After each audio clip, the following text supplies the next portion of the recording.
प्यारे बच्चों, हिंदी माध्यम की पाठशाला चैनल पर आप सभी का हार्दिक स्वागत है। बच्चों, इस वीडियो में हम एनसीईआरटी के कक्षा 10वीं के गणित के अध्याय 10 व्रत की सभी प्रश्नावलियों के सभी प्रश्नों के हल एक ही वीडियो में समझेंगे। तो वीडियो को पूरा एंड तक देखिएगा, जिससे एक ही वीडियो में, इस वन शॉट वीडियो में आपको अध्याय 10 व्रत की सभी प्रश्नावलियों के सभी प्रश्नों के हल आसान तरीके से समझ में आ जाएंगे। शुरुआत करते हैं बच्चों अध्याय 10 व्रत की प्रश्नावली 10.1 के प्रश्न 1 से। प्रश्न एक में दोस्तों हमसे कहा गया है एक वृत्त की कितनी स्पर्श रेखाएं हो सकती हैं। हमसे ये पूछा है कि एक वृत्त में कितनी स्पर्श रेखाएं हो सकती हैं। तो दोस्तों हम जानते हैं कि वृत्त के एक बिंदु पर एक स्पर्श रेखा हो सकती है। ये हम अध्याय 10 के परिचय के वीडियो में पढ़ चुके हैं। यदि आपने हमारे अध्याय 10 के परिचय का वीडियो नहीं देखा है तो उसे अवश्य देखें। उसमें हमने पढ़ा था वृत्त के एक बिंदु पर एक स्पर्श रेखा हो सकती है। ठीक है, तो अब हम देख लेते हैं कि एक वृत्त में कितने बिंदु हो सकते हैं। ठीक है, उतनी ही स्पर्श रेखाएं होंगी उस वृत्त में। एक वृत्त बना लेते हैं। वृत्त में कितने बिंदु हो सकते हैं? एक, दो, तीन। ठीक है, तो ऐसे कितने भी बिंदु ले सकते हैं हम वृत्त पर। तो हम जानते हैं कि एक वृत्त में अपरिमित रूप से अनेक बिंदु होते हैं, अनंत बिंदु होते हैं। ठीक है, तो अगर अपरिमित रूप से अनेक बिंदु होंगे तो अपरिमित रूप से अनेक जो है स्पर्श रेखाएं भी होंगी, क्योंकि एक बिंदु पर एक स्पर्श रेखा होती है। तो हमारा उत्तर क्या होगा इस प्रश्न का दोस्तों? अतः एक वृत्त की अपरिमित रूप से अनेक स्पर्श रेखाएं हो सकती हैं। ठीक है, तो उत्तर क्या होगा? अपरिमित रूप से अनेक। ठीक है, तो हमारे पहले प्रश्न का उत्तर है अपरिमित रूप से अनेक स्पर्श रेखाएं हो सकती हैं।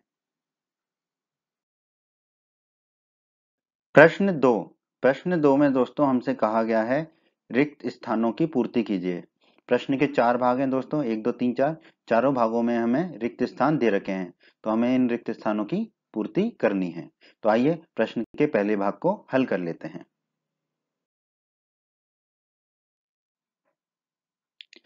प्रश्न 2 प्रश्न 2 का पहला भाग दोस्तों, किसी वृत्त की स्पर्श रेखा उसे रिक्त स्थान बिंदुओं पर प्रतिच्छेद करती है। तो हमें बताना है कि किसी वृत्त की स्पर्श रेखा उसे यानी कि वृत्त को कितने बिंदुओं पर प्रतिच्छेद करती है।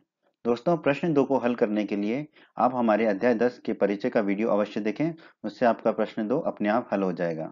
ठीक है, तो दोस्तों अध्याय 10 के परिचय के वीडियो में हमने पढ़ा था किसी वृत्त की स्पर्श रेखा वह रेखा है जो वृत्त को केवल एक बिंदु पर प्रतिच्छेद करती है। ठीक है, जैसे कि एक वृत्त है। ठीक है, ये एक स्पर्श रेखा हो गई पी क्यू। तो स्पर्श रेखा वह रेखा होगी जो वृत्त को सिर्फ एक बिंदु पर प्रतिच्छेद करेगी, जैसे यहाँ पर बिंदु ए को प्रतिच्छेद कर रही है। तो उत्तर क्या हो जाएगा हमारा? एक। ठीक है, एक हो जाएगा हमारा उत्तर। किसी वृत्त की स्पर्श रेखा उसे यानी कि वृत्त को एक बिंदु पर प्रतिच्छेद करती है। तो हमारे प्रश्न के पहले भाग का उत्तर हो जाएगा दोस्तों एक। प्रश्न के दूसरे भाग में दोस्तों हमसे कहा गया है वृत्त को दो बिंदुओं पर प्रतिच्छेद करने वाली रेखा को डैश कहते हैं। ठीक है, क्या कहते हैं हमें बताना है। ऐसी रेखा जो वृत्त को दो बिंदुओं पर प्रतिच्छेद करती है उसे क्या कहते हैं। एक वृत्त बना लिया दोस्तों हमने, एक रेखा बना ली पी क्यू, जो वृत्त को दो बिंदुओं बिंदु ए और बिंदु बी पर प्रतिच्छेद कर रही है। तो दोस्तों इसके बारे में भी अध्याय 10 के परिचय के वीडियो में हमने पढ़ा था। रेखा पी क्यू और वृत्त में दो विनिष्ट बिंदु ए और बी हैं। इस दशा में हम रेखा पी क्यू को क्या कहते हैं? वृत्त की छेदक रेखा कहते हैं। ठीक है, तो हमारे इस प्रश्न का क्या उत्तर होगा? वृत्त की को दो बिंदुओं पर प्रतिच्छेद करने वाली रेखा को क्या कहते हैं? छेदक रेखा कहते हैं। ठीक है, ठीक है, इसको ऐसे भी समझिए जैसे कि वृत्त में छेद कर रहे हैं ना, छेद करके अंदर घुस गई और फिर बाहर निकल गई। ठीक है, तो वृत्त की छेदक रेखा कहते हैं। ठीक है, ये अध्याय 10 के परिचय के वीडियो में हम अच्छे से पढ़ चुके हैं। तो प्रश्न के दूसरे भाग का उत्तर होगा दोस्तों हमारा छेदक रेखा। प्रश्न के तीसरे भाग में दोस्तों हमसे कहा गया है एक वृत्त की खालिस्तान समांतर रेखाएं हो सकती हैं। मतलब एक वृत्त में कितनी समांतर स्पर्श रेखाएं हो सकती हैं, समांतर होंगी वो स्पर्श रेखाएं, तो कितनी हो सकती हैं अधिकतम, ये हमें बताना है। हमने एक वृत्त बना लिया। ठीक है, एक बिंदु लिया वृत्त पर, एक स्पर्श रेखा खींच ली ए बी और दूसरी स्पर्श रेखा खींच ली एक्स वाई जो कि समांतर है। इसके अलावा समांतर कोई स्पर्श रेखा हम वृत्त पर नहीं खींच पाएंगे। ठीक है, तो हम कितनी स्पर्श रेखाएं खींच सकते हैं समांतर वृत्त पर? दो। ठीक है, ये दो ही स्पर्श रेखाएं समांतर होंगी। ठीक है, जो कि हम वृत्त पे खींच सकते हैं। इसके अलावा अगर कोई खींचेंगे तो वो छेदक रेखा होगी। तो हम कह सकते हैं एक वृत्त की दो समांतर स्पर्श रेखाएं हो सकती हैं। ठीक है, तो हमारे इस खालिस्तान का उत्तर क्या होगा दोस्तों? दो। ठीक है, तो प्रश्न के तीसरे भाग का उत्तर होगा दोस्तों दो।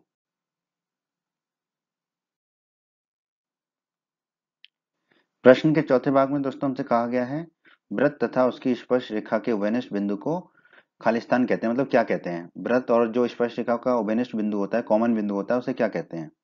एक वृत्त बना लिया हमने, एक स्पर्श रेखा खींच ली PQ और उभयनिष्ठ बिंदु A बना लिया। तो दोस्तों इसके बारे में अध्याय 10 के परिचय के वीडियो में हमने पढ़ा था, स्पर्श रेखा और वृत्त के उभयनिष्ठ बिंदु को स्पर्श बिंदु कहते हैं। ठीक है, तो हमारे इस खालिस्तान का उत्तर क्या हो जाएगा दोस्तों? स्पर्श बिंदु। तो प्रश्न के चौथे भाग का उत्तर हो जाएगा दोस्तों हमारा स्पर्श बिंदु। प्रश्न 3 में दोस्तों हमसे कहा गया है 5 सेंटीमीटर त्रिज्या वाले एक वृत्त के बिंदु P पर स्पर्श रेखा PQ केंद्र O से जाने वाली एक रेखा से बिंदु Q इस प्रकार मिलती है कि OQ बराबर 12 सेंटीमीटर है, तो PQ की लंबाई क्या होगी? ठीक है, इसमें हमें 4 विकल्प दे रखे हैं। विकल्प A है 12 सेंटीमीटर, विकल्प B है 13 सेंटीमीटर, विकल्प C है 8.5 सेंटीमीटर और विकल्प D है अंडर रूट के अंदर 119 सेंटीमीटर। तो आइए प्रश्न को हल कर लेते हैं। पहले तो हमने एक वृत्त बना लिया जिसका कि केंद्र O है। केंद्र O है, ये हमें प्रश्न में दिया गया है। ठीक है, फिर हमें प्रश्न में क्या दिया गया है? वृत्त की त्रिज्या 5 सेंटीमीटर है। 5 सेंटीमीटर त्रिज्या वाला वृत्त बोला है। ठीक है, तो OP बराबर 5 सेंटीमीटर ले लिया हमने। ठीक है, OP क्योंकि वृत्त की त्रिज्या कितनी है? 5 सेंटीमीटर की है, तो OP हो गया हमारा 5 सेंटीमीटर का। फिर हमसे प्रश्न में कहा गया है PQ बिंदु P पर स्पर्श रेखा है। देखो बिंदु P जो है पर स्पर्श रेखा कौन सी है? PQ है। ठीक है, तो बिंदु P एक जो है वहां से एक स्पर्श रेखा जाएगी PQ। ठीक है, तो हमने PQ एक स्पर्श रेखा बना ली बिंदु P से। ठीक है,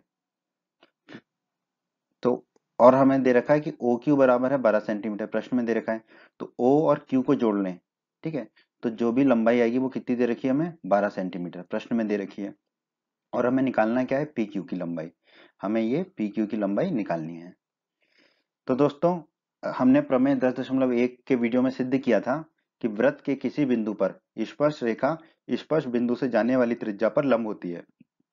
तो यहाँ पर P जो है स्पर्श बिंदु है, तो स्पर्श बिंदु से जाने वाली जो स्पर्श रेखा है, ठीक है, स्पर्श बिंदु से जाने वाली त्रिज्या पर लंब होती है। और स्पर्श बिंदु से जाने वाली त्रिज्या कौन सी है? OP है। ठीक है, और PQ क्या है? हमारी स्पर्श रेखा है। ठीक है, तो OP लंब होगा PQ पर, तो हम लिख सकते हैं OP लंब होगा PQ पर। ठीक है, OP और PQ एक दूसरे पर लंब होंगे। ठीक है, तो यहाँ पे हमने 90 डिग्री का कोण दिखा दिया। ठीक है, अगर ये 90 डिग्री का कोण है, कोण P, तो त्रिभुज OPQ जिसे हमने हरे रंग से दिखाया है, ये एक समकोण त्रिभुज होगा। समकोण त्रिभुज OPQ में हम लगा देंगे अब पाइथागोरस प्रमेय। पाइथागोरस प्रमेय क्या होती है दोस्तों? लंब का वर्ग धन आधार का वर्ग बराबर कर्ण का वर्ग। ठीक है, अब यहाँ पर लंब क्या है हमारा? लंब क्या है? ये जो भुजा है हमारी OP, ये लंब है। ठीक है, 90 डिग्री के साथ वाली जो भुजा है वो लंब है, ऊपर की तरफ जा रही है, खड़ी हुई है। तो लंब का वर्ग हमने लिख दिया OP का वर्ग। आधार क्या होगा? ये जो PQ है। ठीक है, तो आधार लिख दिया हमने PQ का वर्ग बराबर कर्ण का वर्ग। कर्ण क्या होगा? 90 डिग्री के कोण की सम्मुख भुजा यानी कि OQ का वर्ग। ठीक है, तो हमने लिख दिया OQ का वर्ग। अब हमें निकालना क्या था? PQ। तो PQ को तो हम रख देंगे बाईं तरफ ही, PQ के वर्ग को। ठीक है, बराबर दाईं तरफ OQ का वर्ग था तो OQ का वर्ग लिख दिया। अब ये OP का वर्ग दाईं तरफ जाएगा तो ऋण के OP का वर्ग हो जाएगा। ठीक है, फिर PQ का वर्ग, PQ का वर्ग बराबर, अब OQ कितना दे रखा है हमें? OQ दे रखा है 12, यहाँ पर भी देखिए OQ 12, तो OQ का वर्ग हो जाएगा 12 का वर्ग माइनस OP। ठीक है, OP कितना देगा? 5 सेंटीमीटर, यहाँ पर भी देख सकते हैं 5 सेंटीमीटर, तो OP का वर्ग लिख देंगे हम 5 सेंटीमीटर का वर्ग। अब तो बहुत ही आसान है, PQ का वर्ग बराबर आ गया हमारा 12 का वर्ग माइनस 5 का वर्ग। तो PQ का वर्ग बराबर हो जाएगा, 12 का वर्ग होता है 144, फिर माइनस का चिन्ह लगा देंगे, और 5 का वर्ग होता है 25। तो PQ का वर्ग आ जाएगा दोस्तों 144 में से 25 घटाएंगे तो 119, तो PQ का वर्ग आ गया 119। अब दोनों तरफ हम ले लेते हैं वर्गमूल अंडर रूट, तो PQ के वर्ग का अंडर रूट होगा PQ। ठीक है, और 119 का अंडर रूट होगा अंडर रूट 119, तो PQ आ जाएगा हमारा अंडर रूट 119 सेंटीमीटर। अब आप देखिए कौन से विकल्प में अंडर रूट 119 सेंटीमीटर है? विकल्प डी में। ठीक है, तो हमारा विकल्प डी क्या होगा? सही होगा। ठीक है, तो हम कह सकते हैं कि अतः विकल्प डी सही है। यही हमारे इस प्रश्न का उत्तर है, PQ बराबर अंडर रूट 119 सेंटीमीटर, या हम कहते हैं कि विकल्प डी सही है। प्रश्न 4 में दोस्तों हमसे कहा गया है एक वृत्त खींचिए और एक दी गई रेखा के समांतर दो ऐसी रेखाएं खींचिए कि उनमें से एक स्पर्श रेखा हो तथा दूसरी छेदक रेखा हो। बहुत ही आसान प्रश्न है दोस्तों, इसको हल कर लेते हैं। तो हम रचना करते हैं, पहले एक वृत्त खींचते हैं। तो हमने एक वृत्त बना लिया, ओ को केंद्र मानकर एक वृत्त बना लिया, ठीक है। अब हम क्या करेंगे, एक रेखा PQ खींच लेते हैं। तो हमने एक रेखा PQ खींच ली, ठीक है। अब क्या करेंगे, रेखा PQ के समांतर एक स्पर्श रेखा XY खींचते हैं। तो रेखा PQ के समांतर एक स्पर्श रेखा XY खींची, जो कि वृत्त को एक बिंदु A पर प्रतिच्छेद करती है, ठीक है। जो कि वृत्त को कहाँ प्रतिच्छेद करती है, बिंदु A पर। हम जानते हैं कि स्पर्श रेखा वृत्त को सिर्फ एक ही बिंदु पर प्रतिच्छेद करती है, वो बिंदु मान लिया हमने है A। तो XY यहाँ पर क्या होगी, हमारी स्पर्श रेखा। तो XY होगी स्पर्श रेखा जो कि समांतर है दी गई रेखा PQ के। अब जो है रेखा PQ के समांतर एक छेदक रेखा खींच लेते हैं हम MN।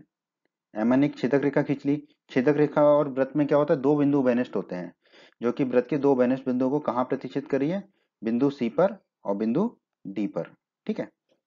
तो ये हो गई हमारी छेदक रेखा। तो MN होगी हमारी छेदक रेखा। तो PQ के समांतर हमने स्पर्श रेखा खींची XY, ठीक है, और PQ के समांतर हमने एक छेदक रेखा खींची MN, ठीक है।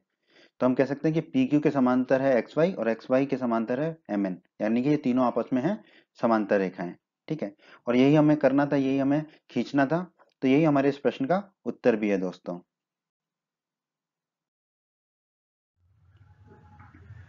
प्रश्नावली 10.1 के बाद अब हम आ गए हैं अध्याय 10 वृत्त की प्रश्नावली 10.2 पर। तो शुरू करते हैं प्रश्नावली 10.2 के प्रश्न 1 के हल के साथ। प्रश्न एक में दोस्तों हमसे कहा गया है, एक बिंदु Q से एक वृत्त पर स्पर्श रेखा की लंबाई जो है 24 सेंटीमीटर है तथा Q की केंद्र से दूरी 25 सेंटीमीटर है। तो वृत्त की त्रिज्या क्या होगी। हमें चार विकल्प दिए गए हैं, विकल्प A, विकल्प B, विकल्प C और विकल्प D। हमें बताना है कि कौन सा विकल्प सही है। तो दोस्तों मान लेते हैं कि O केंद्र वाला एक वृत्त है, ठीक है। मान लेते हैं कि PQ एक स्पर्श रेखा है, ठीक है। और हमें प्रश्न में दे रखा है दोस्तों PQ बराबर 24 सेंटीमीटर। कैसे, एक बिंदु Q से वृत्त पर स्पर्श रेखा की लंबाई 24 सेंटीमीटर है, ये दे रखा है। तो एक बिंदु Q है, इस बिंदु से वृत्त पर स्पर्श रेखा की लंबाई कितनी दे रखी है, 24 सेंटीमीटर, यानी कि PQ हो जाएगा हमारा 24 सेंटीमीटर, ठीक है। तो यहाँ पे हमने लिख दिया PQ बराबर 24 सेंटीमीटर। और क्या दे रखा है, Q की केंद्र से दूरी 25 सेंटीमीटर है। तो इस बिंदु Q की केंद्र O से दूरी कितनी दे रखी है, 25 सेंटीमीटर, यानी कि OQ हमें दे रखा है 25 सेंटीमीटर। तो हमने यहाँ पे बना लिया OQ 25 सेंटीमीटर। हमें ज्ञात क्या करना है, वृत्त की त्रिज्या। तो OP भी क्या है, वृत्त की त्रिज्या ही है, तो हम OP को ज्ञात कर लेंगे, तो वृत्त की त्रिज्या हमें मिल जाएगी। तो दोस्तों प्रमेय 10.1 के वीडियो में हमने पढ़ा था, वृत्त के किसी बिंदु पर स्पर्श रेखा स्पर्श बिंदु से जाने वाली त्रिज्या पर लंब होती है। तो यहाँ पर देखिए PQ जो है स्पर्श रेखा है, P जो है स्पर्श बिंदु है, ठीक है। तो प्रमेय 10.1 के अनुसार क्या होगा कि जो बिंदु P है यानी कि स्पर्श बिंदु जो है, इससे जाने वाली जो त्रिज्या होगी यानी कि OP जो है वो स्पर्श रेखा यानी कि PQ पर लंब होगी, ठीक है। तो OP लंब होगा PQ पर, OP और PQ आपस में लंब होंगे, ठीक है। तो हमने लिख दिया OP लंब होगा PQ पर। तो इसका मतलब क्या होगा, त्रिभुज OPQ, ये जो हरा वाला त्रिभुज है हमने दिखाया यहाँ पर त्रिभुज OPQ, ये क्या होगा, एक समकोण त्रिभुज होगा।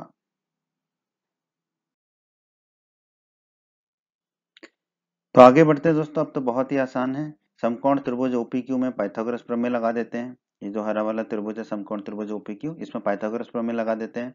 पाइथागोरस प्रमेय क्या कहती है दोस्तों, लंब का वर्ग धन आधार का वर्ग बराबर कर्ण का वर्ग, ठीक है।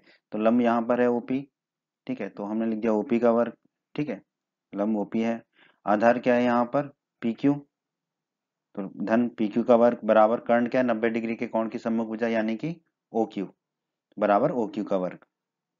अब हमने क्या किया, OP का वर्ग तो बाईं तरफ ही रहने दिया क्योंकि ये त्रिज्या हमें निकालनी है OP, ठीक है।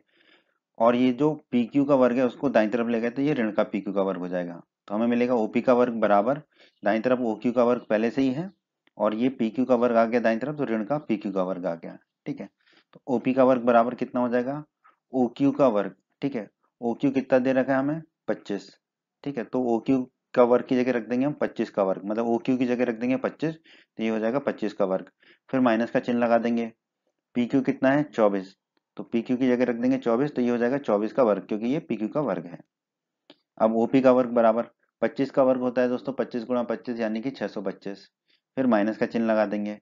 24 का वर्ग होता है दोस्तों 24 गुणा 24 यानी कि 576। अब ओपी का वर्ग आ जाएगा दोस्तों हमारा 625 में से 576 को घटाएंगे तो 49 आ जाएगा। ठीक है, अब दोनों तरफ अंडर रूट ले लेंगे, वर्गमूल ले लेंगे, तो ओपी का वर्ग कितना हो जाएगा ओपी। ठीक है, और 49 का वर्गमूल होता है अंडर रूट होता है 7। ठीक है, तो हमें मिल जाएगा ओपी बराबर 7 सेंटीमीटर। ओपी क्या है, वृत्त की त्रिज्या है। ठीक है, ओपी वृत्त की त्रिज्या है, तो हम कह सकते हैं अतः वृत्त की त्रिज्या कितनी है 7 सेंटीमीटर। अब देखिए कौन से विकल्प में 7 सेंटीमीटर है, विकल्प ए में है 7 सेंटीमीटर। ठीक है, तो हमारा विकल्प ए जो है वो सही होगा, तो हम कह सकते हैं कि अतः विकल्प ए सही है। तो यही हमारे प्रश्न का उत्तर है, विकल्प ए सही है, यानी कि वृत्त की त्रिज्या 7 सेंटीमीटर है। प्रश्न दो में दोस्तों हमसे कहा गया है आकृति 10.11 में यदि टीपी टीक्यू केंद्र ओ वाले किसी वृत्त पर दो स्पर्श रेखाएं इस प्रकार हैं कि कोण पीओक्यू बराबर 110 डिग्री है, तो कोण पीटीक्यू किसके बराबर है। ठीक है, हमें चार विकल्प दिए गए हैं, 60 डिग्री, 70 डिग्री, 80 डिग्री या 90 डिग्री। ठीक है, तो दोस्तों ये जो टीपी है और टीक्यू है ये दो स्पर्श रेखाएं हैं। ठीक है, और हमें कोण पीओक्यू दे रखा है 110 डिग्री का, तो हमें निकालना क्या है कोण पीटीक्यू, ये वाला कोण हमें निकालना है। ठीक है, बहुत ही आसान प्रश्न है दोस्तों, इसको हल कर लेते हैं। हमें दिया गया है कोण पीओक्यू बराबर 110 डिग्री, वो लिख लिया हमने, और हमें दिया गया है कि टीपी टीक्यू केंद्रों वाले किसी वृत्त पर दो स्पर्श रेखाएं हैं। ठीक है, ये हमें दिया गया प्रश्न में। दोस्तों हम जानते हैं प्रमेय 10.1 में हमने पढ़ा है कि त्रिज्या जो है स्पर्श रेखा पर लंब होती है। तो यहाँ पर देखिए ओपी त्रिज्या है, तो ये लंब होगी किस पे, पीटी पे। ठीक है, तो हमने लिख दिया ओपी लंब होगा पीटी पे। ओपी त्रिज्या है तो वो स्पर्श रेखा पीटी कह लें या टीपी कह लें उस पर लंब होगी। ठीक है, इसका मतलब ये है ये वाला जो कोण पी है ये 90 डिग्री का होगा, तो हमने लिख दिया कोण पी बराबर 90 डिग्री। उसी प्रकार आप देखिए ओ क्यू भी त्रिज्या है, जो कि स्पर्श रेखा जो है टी क्यू कह लें या क्यू टी कह लें उस पर जो है लंब होगी। ठीक है, कहाँ से, प्रमेय 10.1 से, क्योंकि त्रिज्या जो है स्पर्श रेखा पर लंब होती है। तो ओ क्यू लंब होगा क्यू टी पर, तो हमने लिख दिया ओ क्यू लंब होगा क्यू टी पर। ओ क्यू अगर क्यू टी पर लंब है तो ये जो कोण क्यू है ये कितने डिग्री का हो जाएगा, 90 डिग्री का। ठीक है, तो हमने लिख दिया कोण क्यू बराबर 90 डिग्री। अब दोस्तों हम बचपन से पढ़ते आए हैं कि किसी भी चतुर्भुज के चारों कोणों का योग कितना होता है, 360 डिग्री होता है। तो यहाँ पर भी ये जो हमारा चतुर्भुज बन रहा है पी ओ क्यू टी, ठीक है, इसके भी चारों कोणों का योग कितना होगा, 90 डिग्री 360 डिग्री होगा। ठीक है, तो देखो कोण टी, ठीक है, धन कोण पी, धन कोण ओ, धन कोण क्यू, ये चारों कोणों का योग कितना होगा, 360 डिग्री होगा। ठीक है, कोण टी हमें पता नहीं है, कोण पी कितना निकाला था हमने, 90 डिग्री, ये वाला कोण पी, तो लिख दिया 90 डिग्री। धन कोण ओ ये वाला कोण है कोण पी ओ क्यू, ये कितना दे रखा हमें 110 डिग्री, तो हमने लिख दिया 110 डिग्री। धन कोण क्यू हमने निकाला था 90 डिग्री, यहाँ पर 90 डिग्री, तो हमने लिख दिया 90 डिग्री बराबर है 360 डिग्री के। तो कोण टी को तो कोण टी लिखा धन, 90 धन 110 हो जाएगा 200, 200 धन 90 हो जाएगा 290, तो लिख दिया 290 डिग्री बराबर 360 डिग्री। अब कोण टी बराबर 360 डिग्री है दाईं तरफ, और ये 290 डिग्री दाईं तरफ जाएगा तो ऋण के 290 डिग्री हो जाएगा। ठीक है, अब 360 डिग्री में से 290 डिग्री को घटाएंगे तो बचेगा 70 डिग्री, तो कोण टी आ गया हमारा 70 डिग्री। कोण टी ही क्या हमारा कोण पी टी क्यू है जो कि हमें निकालना है, तो कोण पी टी क्यू कितना आ गया हमारा 70 डिग्री। अब हम देखते हैं कौन से विकल्प में 70 डिग्री है, ए में नहीं है, बी में है 70 डिग्री। ठीक है, तो बी विकल्प में है 70 डिग्री। ठीक है, तो हम कह सकते हैं कि अतः विकल्प बी सही है। तो हमारे इस प्रश्न का उत्तर क्या होगा दोस्तों, 70 डिग्री, या हम कह दें विकल्प बी, यही हमारे इस प्रश्न का उत्तर है दोस्तों। प्रश्न तीन में दोस्तों हमसे कहा गया है यदि एक बिंदु P से O केंद्र वाले किसी वृत्त पर PA, PB स्पर्श रेखाएं परस्पर 80 डिग्री के कोण पर झुकी हों तो कोण PO1 बराबर होगा 50 डिग्री, 60 डिग्री, 70 डिग्री या 80 डिग्री के। तो दोस्तों प्रश्न में दिया गया है हमें O केंद्र वाला एक वृत्त है, तो हमने एक O केंद्र वाला एक वृत्त बना लिया। और क्या दिया गया हमें प्रश्न में, वृत्त पर PA और PB दो स्पर्श रेखाएं हैं। ठीक है, तो एक बाह्य बिंदु P से एक स्पर्श रेखा है PA, वो बना ली हमने, और दूसरी स्पर्श रेखा है PB, वो बना ली हमने। ठीक है, ये हमें प्रश्न में दिया गया है, और हमें दिया गया है कि PA और PB जो स्पर्श रेखाएं हैं परस्पर 80 डिग्री के कोण पर झुकी हैं। तो ये जो कोण है ये वाला कोण BPA, ठीक है, कोण बीपीए ये कितने डिग्री का दे रखा है हमें, 80 डिग्री का। दोनों जो स्पर्श रेखाएं हैं पीए और पीबी परस्पर 80 डिग्री के कोण पे झुकी हैं, तो कोण बीपीए हो गया हमारा 80 डिग्री का। ठीक है, अब कुछ रचना कर लेते हैं छोटी सी। ओपी को मिला दीजिए, ओए को मिला दीजिए और ओबी को मिला दीजिए। तो पहले ओपी को मिला दिया हमने, बिछड़े हुए भाई बचपन के, फिर ओए को मिला दिया और फिर ओबी को मिला दिया। ठीक है, अब हमसे प्रश्न में पूछा है कि कौन पीओए बराबर होगा, तो कौन पीओए कौन सा कौन होगा, ये वाला कौन। तो हमें ये वाला कौन निकालना है, कौन पीओए। ठीक है, हमें बताना है कि कौन सा विकल्प सही है। ठीक है, तो इस प्रश्न को हल कर लेते हैं। दोस्तों हम जानते हैं, हमने प्रमेय 10.1 की वीडियो में सिद्ध किया था कि त्रिज्या जो होती है स्पर्श रेखा पर लंब होती है।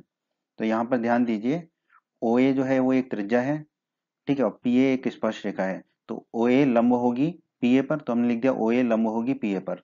तो ये जो है कौन होगा हमारा 90 डिग्री का बन जाएगा कौन ए। तो हमने यहाँ लिख दिया कौन ए बराबर 90 डिग्री। उसी प्रकार दूसरी त्रिज्या ओ बी, ये स्पर्श रेखा पीबी पर लंब होगी, तो हमने लिख दिया ओ बी लंब होगा स्पर्श रेखा पीबी पर। कहाँ से, यहीं से। तो हमारा जो प्रमेय 10.1 है, त्रिज्या स्पर्श रेखा पर लंब होती है, इधर से ओ बी लंब हो गया पीबी पर, तो ये वाला कोण भी 90 डिग्री का होगा। तो हम कह सकते हैं कोण भी बराबर 90 डिग्री। ठीक है दोस्तों, अब दोस्तों बचपन से हम पढ़ते आए हैं कि चतुर्भुज के चारों कोणों का योग 360 डिग्री होता है। तो यहाँ पर ध्यान दीजिए, ये जो है ए ओ बी पी ये एक चतुर्भुज है, तो इसके चारों कोणों का योग कितना होगा, 360 डिग्री होगा। तो कोण ए ओ बी, ये वाला जो कोण है कोण ए ओ बी, ठीक है, ये वाला जो कोण है, धन कोण बी, धन कोण बीपीए, धन कोण ए, ये चारों कोणों का योग कितना हो जाएगा 360 डिग्री, वो लिख दिया हमने। कोण ए ओ बी हमें पता नहीं है, ठीक है, तो कोण ए ओ बी को कोण ए ओ बी लिखा। कोण बी कितना है, 90 डिग्री का है, यहाँ पर भी निकाला था 90 डिग्री, तो लिख दिया 90 डिग्री। धन कोण बीपीए, कोण बीपीए कितना है 80 डिग्री, यहाँ पे भी देख सकते हैं 80 डिग्री कोण बीपीए। ठीक है, तो कोण बीपीए की जगह रख दिया 80 डिग्री। धन कोण ए कितना है 90 डिग्री का, यहाँ पर भी देख सकते हैं 90 डिग्री का, तो लिख दिया 90 डिग्री बराबर है 360 डिग्री। फिर कोण ए ओ बी धन, अब देखो 90 और 80 होते हैं 170, 170 और 90 होते हैं 260, तो हमने लिख दिया धन 260 डिग्री बराबर है 360 डिग्री के। कोण ए ओ बी बराबर दाईं तरफ 360 डिग्री है, और ये 260 डिग्री भी दाईं तरफ हो गया, चला गया, तो ऋण के 260 डिग्री हो गए। तो कोण ए ओ बी बराबर आ गया हमारा 360 डिग्री माइनस 260 डिग्री। अब 360 डिग्री में से 260 डिग्री घटाएंगे तो हमें मिलेगा 100 डिग्री। तो कोण ए ओ बी मिल गया हमें यहाँ पर अभी 100 डिग्री।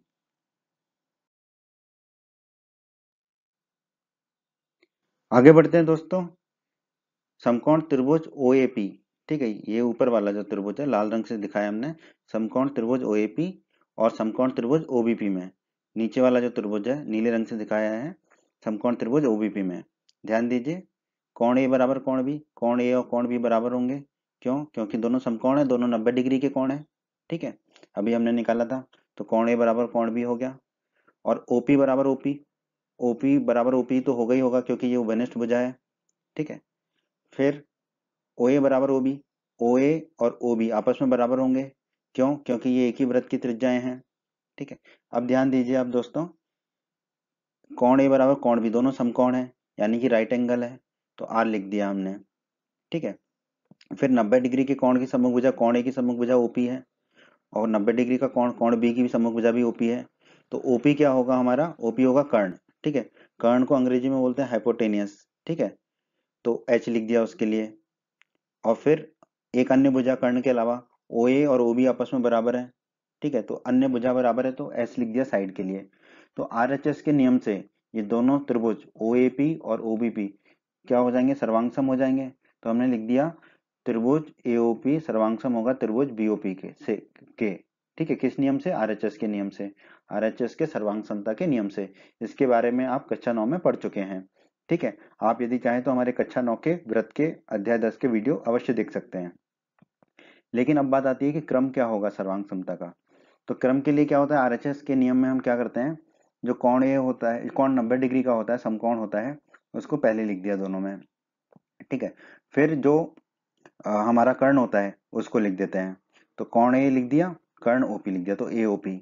दाईं तरफ क्या होगा, कर्ण कोण बी लिख दिया, समकोण वाला बी लिख दिया।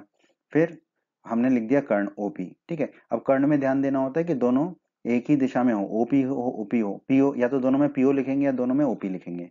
तो हमने यहाँ पे दोनों में ओपी लिख दिया। तो त्रिभुज एओपी सर्वांगसम होगा त्रिभुज बीओपी के। ठीक है, आरएचएस के नियम से।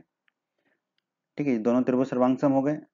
अब दोस्तों अगर दो त्रिभुज सर्वांग है तो उनके संगत भाग भी बराबर होते हैं, जैसे अंग्रेजी में हम लिखते हैं सीपीसीटी।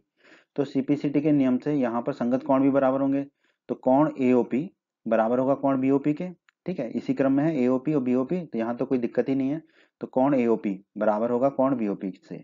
अब यहाँ पे देख लेते हैं आकृति में, ये है कोण एओपी, ठीक है, जो कि हमें ज्ञात भी करना है। ठीक है, जैसे पीओए बोल दें या एओपी। ठीक है, तो कोण एओपी बराबर होगा किसके, कोण बीओपी से। तो कोण बीओपी कौन सा है, ये वाला कोण, कोण बीओपी। ठीक है, ये दोनों कोण आपस में बराबर हैं। कैसे, सीपीसीटी के नियम से, क्योंकि त्रिभुज एओपी सर्वांग संग में त्रिभुज बीओपी के। ठीक है, तो इनके संगत कोण भी बराबर होंगे। ठीक है, तो ये बराबर हो गए। अब दोस्तों हमने थोड़ी देर पहले निकाला था कोण एओबी बराबर 100 डिग्री। कोण एओबी ये वाला कोण 100 डिग्री का निकाला था हमने।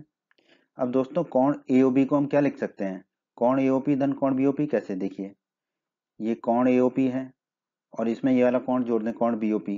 ठीक है, तो ये बन जाएगा कोण एओबी। ठीक है, तो कोण एओबी को लिख दिया हमने कोण एओपी धन कोण बीओपी बराबर किसके, 100 डिग्री के। अब दोस्तों ध्यान दीजिए, कोण बीओपी किसके बराबर आया था, कोण एओपी के। तो ये जो कोण बीओपी है इसकी जगह लिख देंगे कोण एओपी। तो देखिए कोण एओपी को तो कोण एओपी लिखा, धन का चिन्ह लगाया। ठीक है, फिर ये कोण बीओपी जो है इसकी जगह लिख देंगे कोण एओपी। तो कोण बीओपी की जगह लिख दिया कोण एओपी, क्योंकि ये हम ऊपर निकाल चुके हैं, कोण एओपी और बीओपी बराबर है। बराबर लिख दिया हमने 100 डिग्री। अब कोण एओपी धन कोण एओपी हो जाएगा 2 गुणा कोण एओपी बराबर है 100 डिग्री के। ठीक है, अब 2 को दाईं तरफ ले जाएंगे तो बटे में चला जाएगा। तो कोण एओपी बराबर हो जाएगा 100 डिग्री बट्टा 2। कोण एओपी आ गया दोस्तों हमारा 100 डिग्री बटा 2। 100 डिग्री में 2 का भाग देंगे तो मिलेगा 50 डिग्री। तो कोण एओपी मिल गया हमें 50 डिग्री। ठीक है, अब देखिए कोण एओपी कह लें या इसको कोण पीओए कह लें, एक ही बात है, कोण तो यही है। ठीक है, तो कोण एओपी बराबर 50 डिग्री है, तो वही है कोण पीओए भी। तो कोण पीओए बराबर आ गया हमारा 50 डिग्री।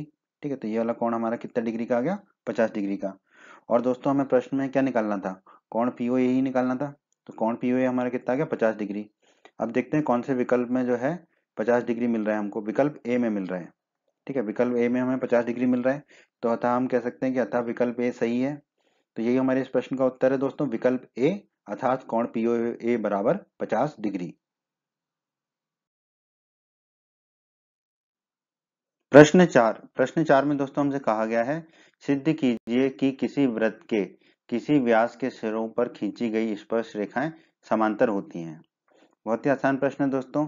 हम मान लेते हैं कि एक ओ केंद्र वाला वृत्त है। ठीक है, तो एक ओ केंद्र वाला वृत्त बना लिया। ठीक है, मान लेते हैं कि ए बी जो है उसका व्यास है, तो ए बी एक व्यास खींच दिया हमने जो केंद्र से होकर जाएगा। ठीक है, पी क्यू और आर एस व्यास ए बी के सिरों पर खींची गई स्पर्श रेखाएं हैं। तो पहले तो हमने पी क्यू को खींच दिया। ठीक है, जो बिंदु ए से होकर जाती है। ठीक है, पी क्यू एक स्पर्श रेखा हो गई जो स्पर्श बिंदु ए से होकर जाती है। फिर दूसरी स्पर्श रेखा हमने खींच दी है आर एस, जो कि बिंदु स्पर्श बिंदु बी से होकर जाती है, और ए बी व्यास है, ये हमें प्रश्न में दिया गया है। ठीक है दोस्तों, हम जानते हैं प्रमेय 10.1 की वीडियो में हमने सिद्ध किया था, त्रिज्या जो होती है वो स्पर्श रेखा पर लंब होती है। और यहाँ पर ध्यान दीजिए, ए बी अगर व्यास है तो ओ ए त्रिज्या होगा और ओ बी भी त्रिज्या होगा। ठीक है, क्योंकि ए बी क्या है, व्यास है। तो दोस्तों ओ ए लंब होगा पी क्यू पर। क्यों, क्योंकि देखो ओ ए त्रिज्या है और पी क्यू क्या है, स्पर्श रेखा है, और त्रिज्या जो है स्पर्श रेखा पर लंब होती है, तो हमने लिख दिया ओ ए लंब होगा पी क्यू पर। ठीक है, ओ ए त्रिज्या लंब होगा स्पर्श रेखा पी क्यू पर। तो ये जो कोण है ये 90 डिग्री का होगा। ठीक है, तो हम लिख सकते हैं कि कोण ओ ए पी बराबर 90 डिग्री, कोण ओ ए पी बराबर 90 डिग्री। ठीक है, उसी प्रकार दोस्तों ध्यान दीजिए, ओ बी त्रिज्या है और आर एस स्पर्श रेखा है, तो त्रिज्या स्पर्श रेखा पर लंब होती है, तो ओ बी लंब होगा आर एस पर। तो हमने लिख दिया ओ बी लंब होगा आर एस पर। अगर ओ बी आर एस पर लंब है तो ये वाला जो कोण है ये 90 डिग्री का होगा। ठीक है, तो ये कोण 90 डिग्री का होगा, क्यों, क्योंकि ओ बी आर एस पर लंब है।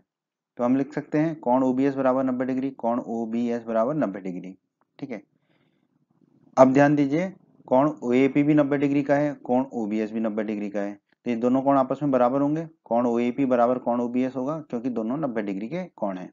और यहाँ पे ध्यान दीजिए, पी क्यू और आर एस दो रेखाएं हैं। ठीक है, जिनको एक तिर्यक रेखा ए बी काट रही है।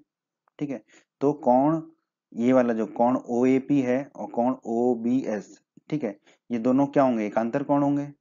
ठीक है, और ये बराबर है क्योंकि दोनों कोण 90 डिग्री के बराबर हैं, तो और ये दोनों क्या होंगे, एकांतर कोण होंगे, क्योंकि पी क्यू और आर एस दो रेखाएं हैं जिनको एक तिर्यक रेखा ए बी काट रही है। तो ये वाला जो कोण है, कोण ओ ए पी और कोण ओ बी एस, ये दोनों क्या होंगे, एकांतर कोण होंगे। और ये दोनों कोण क्या है, बराबर हैं। इसका मतलब एकांतर कोण बराबर है। ठीक है, एकांतर कोण बराबर है। और हम जानते हैं यदि एकांतर कोण बराबर हों तो वो दोनों रेखाएं जिनको तिर्यक रेखा काट रही है वो दोनों रेखाएं क्या होती है, समांतर होती हैं। तो यहाँ पे वो दोनों रेखाएं कौन कौन सी, पी क्यू और आर एस। इसका मतलब पी क्यू और आर एस क्या होंगे, समांतर रेखाएं होंगी। ठीक है, तो दोस्तों यही हमें सिद्ध करना था इस प्रश्न में कि पी क्यू और आर एस समांतर होंगी। तो हम कह सकते हैं अतः किसी वृत्त के किसी व्यास के सिरों पर खींची गई स्पर्श रेखाएं समांतर होती हैं। ये हमने सिद्ध कर दिया। तो हम कह देंगे इति सिद्धम। तो इस प्रश्न में दोस्तों यही करना था, इससे हमारा प्रश्न हो जाता है समाप्त। हमने जो सिद्ध करने को कहा था वो सिद्ध कर दिया। ए बी जो व्यास है उसके सिरों पर खींची गई स्पर्श रेखाएं पी क्यू और आर एस समांतर है, पी क्यू आर एस के समांतर है। प्रश्न 5। प्रश्न 5 में दोस्तों हमसे कहा गया है सिद्ध कीजिए कि स्पर्श बिंदु से स्पर्श रेखा पर खींचा गया लंब वृत्त के केंद्र से होकर जाता है। ठीक है, तो दोस्तों इसको सिद्ध कर लेते हैं। केंद्र ओ वाला एक वृत्त खींच लेते हैं पहले तो। ठीक है, केंद्र ओ वाला वृत्त खींच लिया। फिर एक बिंदु P ले लेते हैं वृत्त पर और स्पर्श रेखा XY खींच देते हैं। तो वृत्त पर एक बिंदु P ले लिया और इस बिंदु P से जाती हुई एक स्पर्श रेखा खींच दी हमने XY। ठीक है, अब हम इस प्रश्न को जो है विरोधाभास विधि से सिद्ध करेंगे कि हम कहेंगे कि यहाँ पर जो लंब जाता है स्पर्श रेखा से वो जो है केंद्र O से होकर नहीं जाता। फिर हम उसको गलत साबित कर देंगे। ठीक है, तो हम मान लेते हैं कि बिंदु P से स्पर्श रेखा XY पर खींचा गया लंब वृत्त के केंद्र O से होकर नहीं जाता। O से होकर नहीं जाता तो किसी अन्य बिंदु M से होकर जाता है। ठीक है, ये हम मान लिया, ये हमने माना है। ठीक है, अब हम इसको गलत साबित करेंगे और फिर हम सिद्ध करेंगे कि ये लंब जो है केंद्र O से होकर ही जाता है। ठीक है, परंतु अभी हमने मान लिया है कि लंब जो XY से जा रहा है वो O से होकर नहीं जा रहा, किसी अन्य बिंदु M से होकर जाता है। ठीक है, तो MP लंब हो गया XY पर। ठीक है, ये हमने माना है। ठीक है, तो कोण MPY ये कितने का होगा, 90 डिग्री का होगा, ये हमारे मानने के अनुसार। ठीक है, तो अब हम क्या करेंगे, O और P को मिला देते हैं। ठीक है, स्पर्श बिंदु और केंद्र को मिलाकर एक जो है एक रेखा खींच दी हमने, एक किरण खींच दी। ठीक है, जो केंद्र से होकर जाती है। ठीक है, अब हम जानते हैं दोस्तों प्रमेय 10.1 में हमने सिद्ध किया था कि जो त्रिज्या होती है स्पर्श रेखा पर लंब होती है। ठीक है, तो यहाँ पर ओपी क्या होगी, त्रिज्या होगी। ठीक है, और ये स्पर्श रेखा XY पर लंब होगी। तो हम कह सकते हैं ओपी लंब होगी XY पर। अगर ओपी XY पर लंब है प्रमेय 10.1 के अनुसार तो कोण OPY, कोण OPY क्या होगा, 90 डिग्री का होगा। तो कोण OPY होगा 90 डिग्री का। ठीक है, आगे बढ़ते हैं दोस्तों। दोस्तों कोण MPY 90 डिग्री है और कोण OPY भी 90 डिग्री है। इसका मतलब ये दोनों कोण आपस में बराबर होंगे। तो हमने लिख दिया कोण OPY बराबर कोण MPY। ठीक है, ये दोनों कोण आपस में बराबर होंगे। तो अगर ये दोनों कोण आपस में बराबर है इसका मतलब क्या है, देखो PY तो रेखा दोनों में कॉमन है, सेम है। ठीक है, इसका मतलब जो है OP और MP, ठीक है, ये जो रेखाएं हैं ये संपाती होनी चाहिए। ठीक है, तो कोण OPY बराबर कोण MPY कब होगा, या तभी संभव है जब OP और MP संपाती रेखाएं हों। ठीक है, M और बिंदु O जो है वो संपाती नहीं कर रहे हम, MP रेखा जो है और OP रेखा जो है वो संपाती होंगी। क्यों, क्योंकि ये दोनों कोण बराबर आ गए, कोण OPY बराबर कोण MPY आ गया। ठीक है, इसका मतलब है कि OP और MP संपाती रेखाएं हैं। ठीक है, ठीक, संपाती रेखाएं मतलब एक के ऊपर एक जा रही है। इसका मतलब ये जो MP है ये यही लाल रेखा के ऊपर से ही जा रहा है, OP के ऊपर से ही जा रहा है। ठीक है, क्योंकि MP और OP संपाती रेखाएं हैं। क्यों संपाती हैं, क्योंकि कोण OPY बराबर कोण MPY है। ठीक है, तो जब OP और MP संपाती हैं, ठीक है, तो हमने माना था कि जो है MP जो है लंब होगा XY पर। तो जो लंब MP है XY पर और MP और OP संपाती हैं, इसका मतलब जो लंब है, ठीक है, वो केंद्र O से होकर जा रहा है। तो हम कह सकते हैं अतः स्पर्श बिंदु से स्पर्श रेखा पर खींचा गया लंब वृत्त के केंद्र से होकर जाता है, क्योंकि यहाँ पर MP और OP संपाती हैं। ठीक है, और हमने माना था कि जो MP है वो XY पर लंब है। ठीक है, तो XY पर जो लंब है और OP MP के संपाती है, इसका मतलब XY पर जो लंब है वो केंद्र O से होकर जाता है। तो हमने कह दिया था स्पर्श बिंदु से स्पर्श रेखा पर खींचा गया लंब वृत्त के केंद्र से होकर जाता है। यही हमें सिद्ध करना था, तो हम कह देंगे इति सिद्धम। बच्चों, अगर आप हमारे चैनल पर नए हैं और अभी तक आपने हिंदी माध्यम की पाठशाला चैनल को सब्सक्राइब नहीं किया है तो सब्सक्राइब बटन को दबा के हमारे चैनल को सब्सक्राइब कर लें और बेल आइकन को भी दबा दें। इससे आपको क्या फ़ायदा होगा कि जब भी हमारे चैनल पर कोई भी नया वीडियो आएगा तो उसका नोटिफिकेशन आपको सबसे पहले मिलेगा। और इस अध्याय के बाकी अन्य वीडियोस को देखने के लिए आप ऊपर आई बटन पर क्लिक कर सकते हैं। आई बटन पर क्लिक करने से आपको इस अध्याय के सभी वीडियोस के लिंक मिल जाएंगे।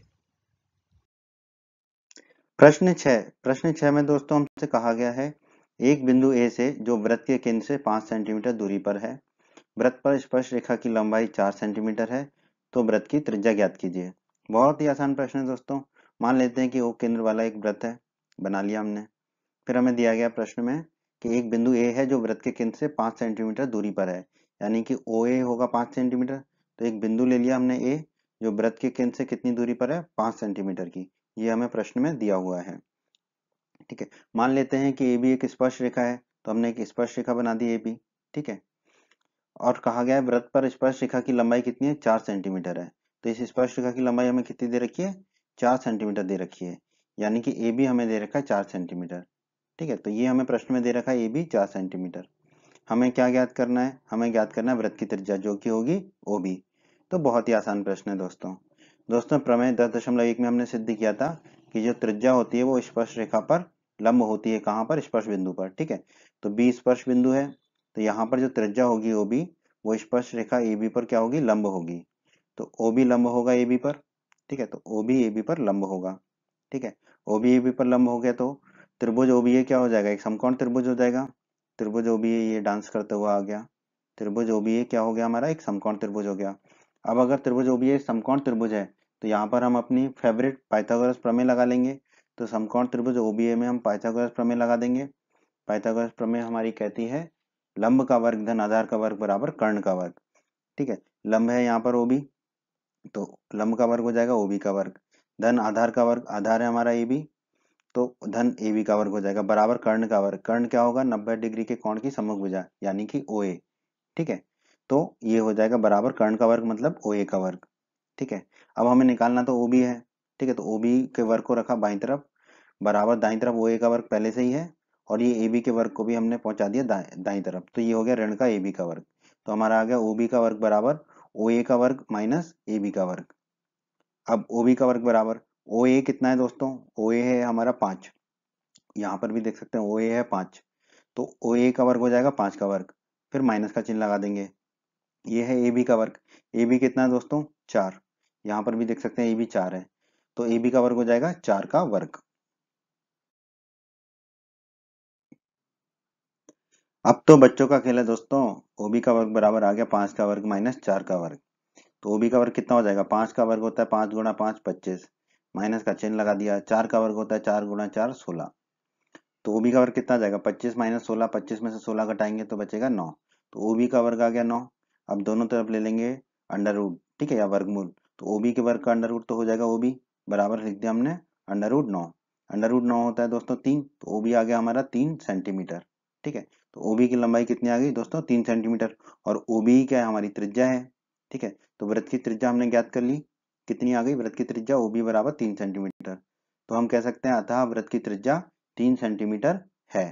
तो ये हमारे इस प्रश्न का उत्तर होगा दोस्तों, वृत्त की त्रिज्या बराबर 3 सेंटीमीटर। प्रश्न 7 में दोस्तों हमसे कहा गया है दो संकेंद्रीय वृत्तों की त्रिज्याएं 5 सेंटीमीटर तथा 3 सेंटीमीटर है।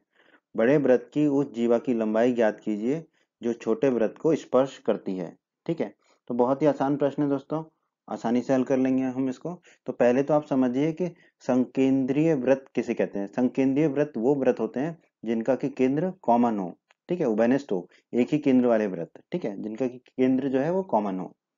तो दोस्तों मान लेते हैं कि केंद्र ओ वाले दो वृत्त हैं। ठीक है, जिसमें एक वृत्त जो है उसकी त्रिज्या ओपी है 5 सेंटीमीटर की, तथा दूसरा वृत्त है जिसकी त्रिज्या ओ ए है 3 सेंटीमीटर की। तो हमने माना कि केंद्र ओ वाले 5 सेंटीमीटर ओपी तथा 3 सेंटीमीटर ओ ए त्रिज्या वाले दो संकेंद्रीय वृत्त हैं।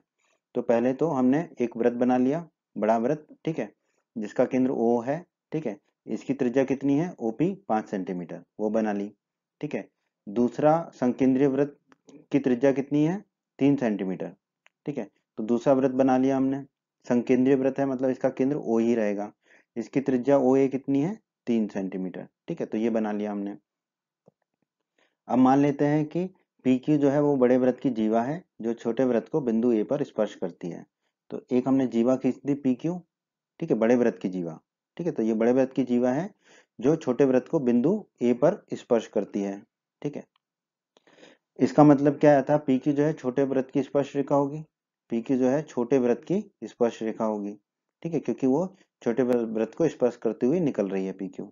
बड़े वृत्त की जीवा है पी क्यू और छोटे वृत्त की क्या है, स्पर्श रेखा है। ओ और क्यू को मिलाइए। अब ओ और क्यू को भी मिला देते हैं। ठीक है, अब दोस्तों हम जानते हैं प्रमेय 10.1 में हमने पढ़ा था, त्रिज्या जो है स्पर्श रेखा पर लंब होती है। ठीक है, ये हमने पढ़ा था।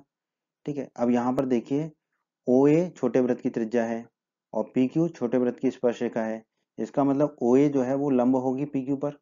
ओ ए जो है पी क्यू पर लंब होगी, क्योंकि ओ ए छोटे वृत्त की त्रिज्या है और पी क्यू छोटे वृत्त की स्पर्श रेखा है।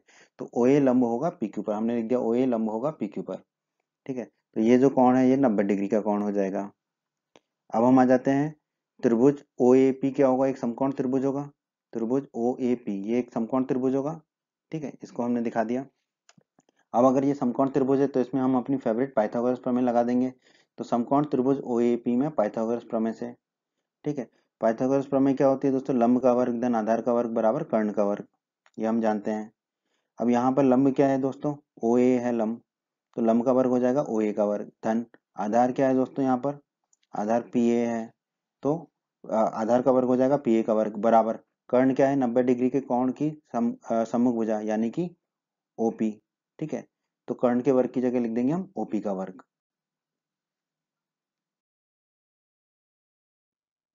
तो दोस्तों हमने निकाल लिया है ओ ए का वर्ग धन पी ए का वर्ग बराबर ओपी का वर्ग। अब हम क्या करेंगे, ओ ए के वर्ग को ले जाएंगे दाईं तरफ, तो बाईं तरफ बच जाएगा पी ए का वर्ग बराबर दाईं तरफ ओपी का वर्ग पहले से ही है और ओ ए का वर्ग भी दाईं तरफ आ गया तो ऋण का ओ ए का वर्ग हो गया।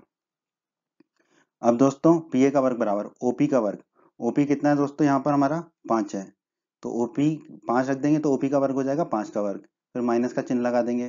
फिर है ओ ए का वर्ग, ओ ए कितना है दोस्तों, यहाँ पर हमारा 3 है, तो ओ ए हो जाएगा 3, तो ओ ए का वर्ग हो जाएगा 3 का वर्ग। अब बस इसको हल कर लेते हैं, तो पी ए का वर्ग बराबर हो जाएगा हमारा 5 का वर्ग हो जाएगा 25, 55 25, माइनस का चिन्ह लगा देते हैं। 3 का वर्ग हो जाएगा 3 गुणा 3 9, तो पी ए का वर्ग आ जाएगा 25 माइनस 9, 25 में से 9 को घटाएंगे तो मिलेगा 16, तो पी ए का वर्ग मिल गया हमें 16। दोनों तरफ वर्गमूल ले लेंगे, अंडर रूट ले लेंगे, तो पी ए के वर्ग का अंडर रूट हो जाएगा पी ए बराबर अंडर रूट 16। अंडर रूट 16 होता है दोस्तों 4, तो पी ए आ गया हमारा 4 सेंटीमीटर। ठीक है, तो पी ए का मान रख दिया हमने 4 सेंटीमीटर। दोस्तों अभी हमने निकाला था कि ओ ए जो है वो पी क्यू पर लंब है। ठीक है, जो त्रिज्या होती है छोटे वृत्त की त्रिज्या जो है छोटे वृत्त की स्पर्श रेखा पर लंब होती है, तो ओ ए पी क्यू पर लंब है। तो देखो दोस्तों पी क्यू के दो नाम हैं, छोटे वृत्त के लिए तो वो स्पर्श रेखा है और बड़े वृत्त के लिए वो जीवा है। ठीक है, जिसकी की हमें लंबाई ज्ञात करनी है। ठीक है, तो दोस्तों हम जानते हैं, हमने कक्षा 9 में पढ़ा है कि केंद्र से जीवा पर डाला गया लंब जीवा को समद्विभाजित करता है। ठीक है, तो ये जो केंद्र है ओ, ये छोटे वृत्त का भी केंद्र है और बड़े वृत्त का भी केंद्र है, संकेंद्रीय वृत्त है। ठीक है, तो अगर हम बड़े वृत्त के सापेक्ष में बात करें, बड़े वृत्त के लिए बात करें, तो बड़े वृत्त के लिए जीवा है पी क्यू। ठीक है, और केंद्र ओ से लंब है ये जीवा पी क्यू पर, तो केंद्र से डाला गया लंब जीवा को समद्विभाजित करता है। ठीक है, तो इसका मतलब ओ ए जो है वो पी क्यू को समद्विभाजित करेगा, मतलब दो बराबर भागों में बांटेगा। इसका मतलब क्या होगा कि पी ए जो है वो ए क्यू के बराबर होगा, और पी ए कितना निकाला हमने 4 सेंटीमीटर, तो ए क्यू भी कितना आ जाएगा 4 सेंटीमीटर। ठीक है, तो पी ए है 4 सेंटीमीटर, तो ए क्यू भी आ जाएगा हमारा 4 सेंटीमीटर। ठीक है, अब दोस्तों पी क्यू कितना होगा, पी क्यू ये पूरा पी क्यू जीवा ये होगा पी ए धन ए क्यू। ठीक है, पी ए और ए क्यू को जोड़ तो हमने लिख दिया पी क्यू बराबर पी ए धन ए क्यू। पी ए और ए क्यू दोनों का मान कितना है 4 सेंटीमीटर, तो रख देते हैं, तो पी क्यू बराबर आ जाएगा 4 धन 4, 4 धन 4 आ गया, 4 धन 4 होता है 8, तो पी क्यू बराबर आ जाएगा हमारा 8 सेंटीमीटर। ठीक है, तो पी क्यू बराबर आ गया हमारा 8 सेंटीमीटर। ठीक है, यही हमें ज्ञात करना था। ठीक है, पी क्यू, क्योंकि पी क्यू क्या है, बड़े वृत्त की जीवा है, हमें बताना था बड़े वृत्त की जीवा की लंबाई, तो हम कह सकते हैं कि अतः बड़े वृत्त की जीवा की लंबाई कितनी है 8 सेंटीमीटर है। तो यही हमारे प्रश्न का उत्तर है दोस्तों, कि बड़े वृत्त की जीवा की लंबाई है 8 सेंटीमीटर। तो 8 सेंटीमीटर हमारे इस प्रश्न का उत्तर है दोस्तों। प्रश्न 8 में दोस्तों हमसे कहा गया है एक वृत्त के परिगत एक चतुर्भुज ABCD खींचा गया है। देखिए आकृति 10.12। ठीक है, तो एक वृत्त के चारों तरफ एक जो है चतुर्भुज खींचा गया है ABCD। ठीक है, जिसकी की चारों भुजाएं जो है वृत्त को स्पर्श करती हैं। ठीक है, AB भुजा करती है P पर, BC करती है Q पर, CD करती है R पर और DA करती है S बिंदु पर। ठीक है, तो हमें सिद्ध करना है कि AB धन CD बराबर होगा AD धन BC के। ये हमें सिद्ध करना है। बहुत ही आसान प्रश्न है दोस्तों। ये जो प्रश्न है प्रमेय 10.2 पर आधारित है। प्रमेय 10.2 में के वीडियो में हमने क्या सिद्ध किया था? बाएं बिंदु से वृत्त पर खींची गई स्पर्श रेखाओं की लंबाइयां बराबर होती हैं। ठीक है, बाएं बिंदु से हम दो स्पर्श रेखाएं खींच सकते हैं, एक बाएं बिंदु से वृत्त पर, और उन दोनों स्पर्श रेखाओं की लंबाइयां बराबर होती हैं। ये हमने प्रमेय 10.2 के वीडियो में सिद्ध किया है। ठीक है, तो अब इस प्रमेय का उपयोग करके हम इस प्रश्न को हल करेंगे। यहाँ पे ध्यान दीजिए AP और AS। ठीक है, ये AP और ये AS। ठीक है, AP और AS। AP और AS वृत्त के बाह्य बिंदु A से खींची गई दो स्पर्श रेखाएं हैं। वृत्त का बाह्य बिंदु है A, यहाँ से खींची गई दो स्पर्श रेखाएं AP और AS। ठीक है, इसका मतलब है प्रमेय 10.2 के अनुसार अब ये दोनों बराबर होंगी, तो AP और AS की लंबाई बराबर होगी। AP और AS की लंबाई बराबर लिख दिया हमने। इसे हम कह देंगे समीकरण 1। उसी प्रकार दोस्तों ध्यान दीजिए BP और BQ वृत्त के बाह्य बिंदु B से खींची गई दो स्पर्श रेखाएं हैं। देखो ये बिंदु B है, यहाँ से एक स्पर्श रेखा BP खींची और दूसरी स्पर्श रेखा खींची हमने BQ। ठीक है, तो BP और BQ वृत्त के बाह्य बिंदु B से खींची गई दो स्पर्श रेखाएं हैं, तो प्रमेय 10.2 से ये दोनों भी आपस में बराबर होंगी। तो हम लिख सकते हैं BP बराबर BQ।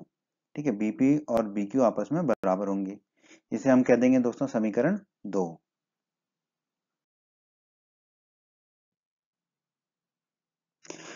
तो दोस्तों अब फिर से प्रमेय 10.2 का प्रयोग करेंगे हम।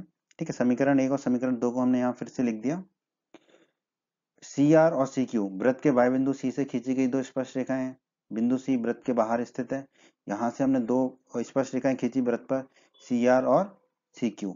ठीक है, तो प्रमेय 10.2 से इन दोनों की लंबाइयां भी बराबर होंगी, तो हमने लिख दिया CR बराबर CQ। CR और CQ की लंबाई बराबर होगी। इसे कह देंगे दोस्तों हम समीकरण 3।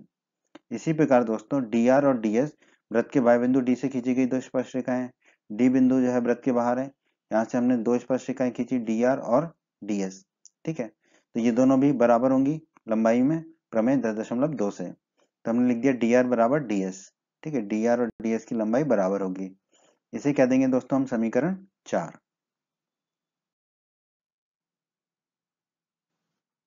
हमने समीकरण 1, समीकरण 2 और समीकरण 3 और समीकरण 4 चारों को लिख दिया। अब बस हम क्या करेंगे दोस्तों, समीकरण 1, समीकरण 2, समीकरण 3 और समीकरण 4 को जोड़ने पर, यानी कि इन चारों समीकरण के बाईं तरफ को जोड़ देंगे आपस में, वो बराबर होगा जब इन समीकरण चारों समीकरण के दाईं तरफ को आपस में जोड़ देंगे। तो देखिए समीकरण 1 का बाईं तरफ है AP, तो AP लिखा, फिर धन समीकरण 2 का बाईं तरफ है BP, धन BP लिखा, फिर समीकरण 3 का बाईं तरफ है CR, तो धन CR लिखा, फिर समीकरण 4 का बाईं तरफ है DR, तो धन DR लिखा, बराबर। अब दाईं तरफ को जोड़ देंगे चारों समीकरण के। पहले समीकरण का दाईं तरफ है AS, तो AS लिखा, फिर धन समीकरण 2 का दाईं तरफ है BQ, तो धन BQ लिखा, फिर धन समीकरण 3 का दाईं तरफ है CQ, तो धन CQ लिखा, फिर धन समीकरण 4 का दाईं तरफ DS है, तो धन DS लिख दिया। ठीक है, अब ध्यान दीजिए, पहले समझ लीजिए। देखिए AP धन BP, AP और BP इन दोनों को जब हम जोड़ेंगे तो ये AB के बराबर हो जाएगा। ठीक है, तो AP धन BP को हमने लिख दिया AB यहाँ पर। ठीक है, उसी प्रकार अब देखिए CR धन DR। ठीक है, ये CR और DR इनको जोड़ देंगे तो ये CD के बराबर हो जाएगा, तो CR धन DR को लिख दिया हमने CD। ठीक है, फिर बराबर AS को AS लिखा, आखिरी में जो DS था उसको इधर लिया दूसरे नंबर पे, फिर BQ धन CQ को वैसे की वैसे लिख दिया, धन BQ धन CQ, बस DS को दूसरे नंबर पे लिख दिया। क्यों, आपको अभी समझ आएगा। ठीक है, अब आप ध्यान दीजिए AS धन DS। ठीक है, AS धन DS किसके बराबर होगा, AS और DS इन दोनों को जोड़ दें। ठीक है, तो ये AD के बराबर हो जाएगा, तो AS धन DS को हमने लिख दिया AD। ठीक है, उसी प्रकार देखिए BQ धन CQ, BQ धन CQ इन दोनों को जोड़ेंगे BQ और CQ को, तो ये किसके बराबर हो जाएगा, BC के, तो BQ धन CQ को लिख दिया हमने BC। ठीक है, बाईं तरफ ए बी धन सी डी था तो बाईं तरफ को ए बी धन सी डी लिखा, बराबर हमारा आ गया ए डी धन बी सी। अब आप प्रश्न को देखिए, हमें क्या सिद्ध करना था, ए बी धन सी डी बराबर ए डी धन बी सी, वही हमने सिद्ध कर दिया, ए बी धन सी डी बराबर ए डी धन बी सी। ठीक है, तो हम कह सकते हैं इति सिद्धम, जो हमें सिद्ध करना था हमने सिद्ध कर दिया, इति सिद्धम। प्रश्न 9 में दोस्तों हमसे कहा गया है, आकृति 10.13 में ये आकृति दे रखी है, एक्स वाई तथा X dash Y dash O केंद्र वाले किसी वृत्त पर दो समांतर स्पर्श रेखाएं हैं। तो ये एक्स वाई है और ये एक्स डैश वाई डैश है, ये दो समांतर स्पर्श रेखाएं हैं ओ केंद्र वाले इस वृत्त पर, ठीक है, जो कि बिंदु पी और क्यू पर स्पर्श करती हैं। और स्पर्श बिंदु सी पर, एक स्पर्श बिंदु सी है इसी वृत्त पर, स्पर्श रेखा ए बी, ठीक है, ये ए बी स्पर्श रेखा खींची है। एक्स को ए पर, एक्स वाई को ए पर, तो एक्स वाई स्पर्श रेखा को बिंदु ए पर, ये बिंदु ए है, और तथा एक्स डैश वाई डैश को बी पर प्रतिच्छेद करती है। एक्स डैश वाई डैश ये है, इसको बिंदु बी पर प्रतिच्छेद करती है। तो सिद्ध कीजिए कि कोण ए ओ बी बराबर 90 डिग्री है। तो हमें सिद्ध करना है ये वाला कोण ए ओ बी, ये वाला कोण कितना है, 90 डिग्री, ये हमें सिद्ध करना है। तो अब इसको हल कर लेते हैं दोस्तों। ओ सी को मिलाइए, तो सबसे पहले ओ और सी को मिला देते हैं, ठीक है, मिला दिया। अब दोस्तों यहाँ पर हम उपयोग करेंगे, इस्तेमाल करेंगे प्रमेय 10.2 का, जिसके बारे में हम प्रमेय 10.2 के वीडियो में सिद्ध कर चुके हैं। क्या, वाई बिंदु से वृत्त पर खींची गई स्पर्श रेखाओं की लंबाइयां बराबर होती हैं। यहाँ पर ध्यान दीजिए, एपी और एसी वृत्त के वाई बिंदु ए से खींची गई दो स्पर्श रेखाएं हैं। ये बिंदु ए है, इससे दो स्पर्श रेखाएं खींची गई हैं, एपी और एसी, ठीक है। तो ये दो स्पर्श रेखाएं प्रमेय 10.2 के अनुसार क्या होंगी, बराबर होंगी। तो एपी बराबर होगा एसी के, ये दोनों बराबर लंबाई की होंगी। इसे हम मान लेते हैं समीकरण 1। उसी प्रकार दोस्तों बी क्यू और बीसी वृत्त के बाह्य बिंदु बी से खींची गई दो स्पर्श रेखाएं हैं। ये देखिए बी बाह्य बिंदु है वृत्त का, इससे दो स्पर्श रेखाएं खींची हमने बी क्यू और बीसी, ठीक है। तो प्रमेय 10.2 के अनुसार ये दोनों क्या होंगी, बराबर होंगी। तो हम कह सकते हैं बी क्यू बराबर बीसी, बी क्यू और बीसी आपस में बराबर होंगे। इसे मान लेंगे दोस्तों समीकरण 2। आगे बढ़ते हैं दोस्तों, त्रिभुज एपीओ, ये वाला जो त्रिभुज है जिसे हमने लाल रंग से दिखाया है, त्रिभुज एपीओ और त्रिभुज एसीओ, ये वाला त्रिभुज जिसे हमने पीले रंग से दिखाया है। इन दोनों त्रिभुजों में ध्यान दीजिए, एपी बराबर एसी, समीकरण 1 में हमने निकाला था अभी एपी बराबर एसी है, ठीक है, तो हमने लिख दिया समीकरण 1 से एपी बराबर एसी है, ठीक है। और पीओ बराबर सीओ, पीओ ये और सीओ ये दोनों आपस में बराबर होंगे, क्यों, क्योंकि ये इस वृत्त की त्रिज्या है, तो एक ही वृत्त की त्रिज्या है दोनों, तो आपस में बराबर होंगे पीओ और सीओ। ओए बराबर ओए, ओए तो ओए के बराबर ही होगा, उभयनिष्ठ भुजा है, ठीक है। अब एपी और एसी साइड है, भुजा है, तो एस लिख दिया। पीओ और सीओ भुजा है, तो साइड के लिए एस लिख दिया। ओए भुजा है, तो साइड के लिए एस लिख दिया। अब एसएसएस के नियम से दोनों त्रिभुज क्या हो जाएंगे, सर्वांग सम। तो हमने लिख दिया त्रिभुज एपीओ सर्वांग सम है त्रिभुज एसीओ के किस नियम से, एसएसएस के नियम के द्वारा। क्रम कैसे लिखते हैं, तीनों भुजाओं का पहला पहला अक्षर पकड़ लो। तो ए पी ओ, त्रिभुज एपीओ सर्वांग सम होगा, दाईं तरफ भी वैसे ही करेंगे। ए सी ओ पहला पहला अक्षर पकड़ लेंगे, जिसे लाल रंग से दिखाया हमने।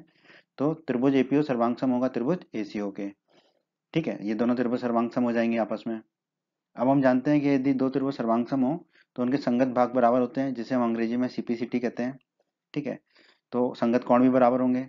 तो हम क्या करेंगे, पहले अक्षर को अंतिम में ले जाएंगे, तो क्या बनेगा पीओ ए, तो कोण पीओ ए बराबर होगा, दाईं तरफ भी वैसे ही करना पड़ेगा, पहले अक्षर को अंत में ले जाएंगे, कोण सीओ ए के, तो कोण पीओ ए बराबर होगा कोण सीओ ए के। कोण पीओ ए ये वाला कोण है, कोण सीओ ए ये वाला कोण है, ये दोनों कोण आपस में बराबर होंगे, ठीक है। तो कोण पीओ ए बराबर आ गया कोण सीओ ए, इसे मान लेंगे समीकरण 3।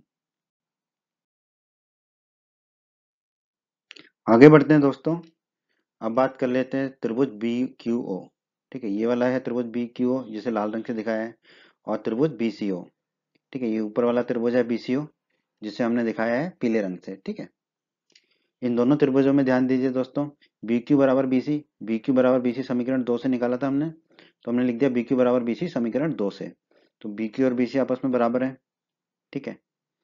फिर क्यू ओ बराबर सी ओ, क्यू ओ ये है और सी ओ ये है हमारा, ये दोनों एक ही वृत्त की त्रिज्याएं हैं, तो ये दोनों आपस में बराबर होंगी।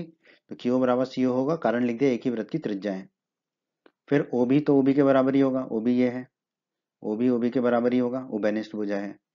अब ध्यान दीजिए बी क्यू और बी सी भुजाएं हैं तो साइड के लिए एस लिख दिया, क्यू ओ और सी ओ ये भी भुजाएं हैं तो साइड के लिए एस लिख दिया, ओ बी और ओ बी भुजाएं हैं तो साइड के लिए एस लिख दिया।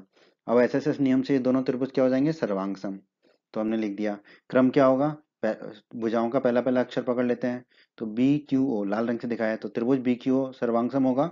लाल रंग से देखिए पहला पहला अक्षर बी सी ओ, त्रिभुज बी सी ओ के किस नियम से, एस एस एस के नियम के द्वारा। ठीक है, अब ये दोनों त्रिभुज सर्वांग सम हो गए। अब इन दोनों त्रिभुजों के संगत भाग बराबर होंगे यानी कि संगत कोण भी बराबर होंगे। तो हम कह सकते हैं कोण क्यू बी बराबर कोण सी बी। कैसे, देखो पहले अक्षर को अंत में ले जाओ बस। तो क्यू ओ अंत में आ गया बी तो कोण क्यू बी बराबर, दाएं तरफ भी वही करना पड़ेगा, पहले अक्षर को अंत में ले जाएंगे तो आ जाएगा सी ओ बी। तो कोण क्यू बी बराबर होगा कोण सी ओ बी के किस नियम से, सीपीसीटी के नियम से, सर्वांग त्रिभुजों के संगत भाग बराबर होते हैं। तो कोण क्यू बी ये वाला कोण है, कोण सी ओ बी ये वाला कोण है, ये दोनों कोण आपस में बराबर हो गए। ठीक है, इसे हम कह देंगे दोस्तों समीकरण 4। कोण क्यू बी बराबर कोण सी ओ बी को कह दिया हमने समीकरण 4।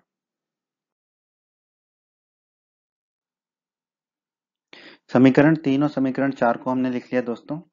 अब आगे बढ़ते हैं।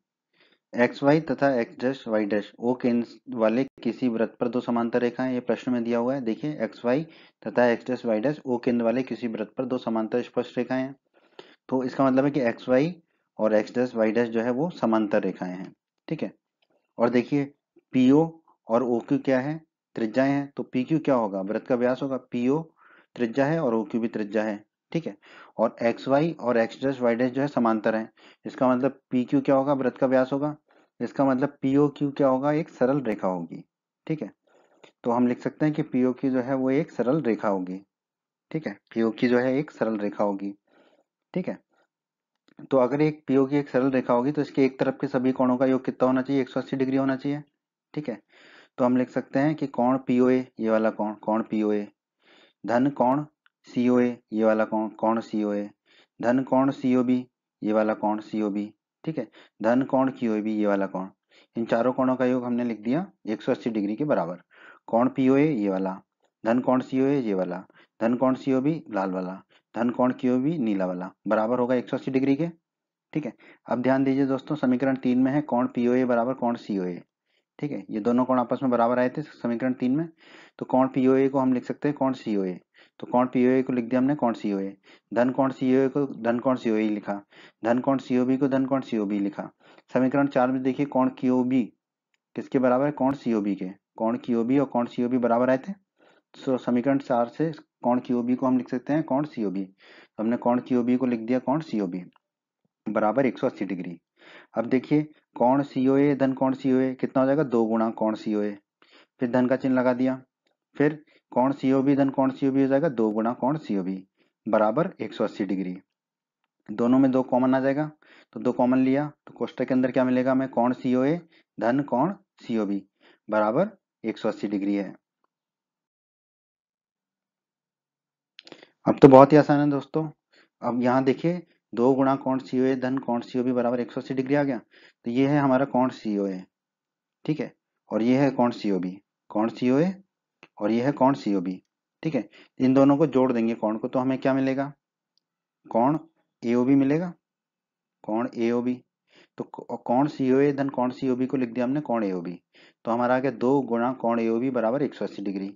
अब 2 को ले जाएंगे हम दाई तरफ बट्टे में, तो कोण एओबी आ जाएगा 180 डिग्री बटा 2। 180 डिग्री में 2 का भाग देंगे तो आएगा 90 डिग्री। तो कोण एओबी आ जाएगा हमारा 90 डिग्री। ठीक है, और दोस्तों हमें यही सिद्ध करना था कि कोण एओबी बराबर 90 डिग्री है, तो हमने सिद्ध कर दिया। तो हम कह सकते हैं इति सिद्धम। प्रश्न 10 में दोस्तों हमसे कहा गया है सिद्ध कीजिए कि किसी बाह्य बिंदु से किसी वृत्त पर खींची गई स्पर्श रेखाओं के बीच का कोण स्पर्श बिंदुओं को मिलाने वाले रेखाखंड द्वारा केंद्र पर अंतरित कोण का संपूरक होता है। तो पहले प्रश्न को समझ लेते हैं फिर प्रश्न को हल करेंगे। मान लेते हैं कि केंद्र वाला एक वृत्त है वो हमने बना लिया। ठीक है, फिर P एक बाह्य बिंदु है, P बाहर एक बिंदु ले लिया वृत्त के P।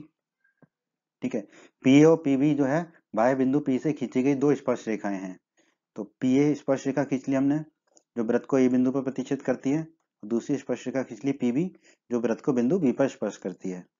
ठीक है, अब हम ओ ए को मिला देते हैं और ओ बी को मिला देते हैं। ठीक है, अब हमें सिद्ध करना है, देखिए सिद्ध कीजिए कि किसी बाह्य बिंदु से किसी वृत्त पर खींची गई स्पर्श रेखाओं के बीच का कोण। ठीक है, तो स्पर्श रेखाओं के बीच का कोण होगा कोण पी।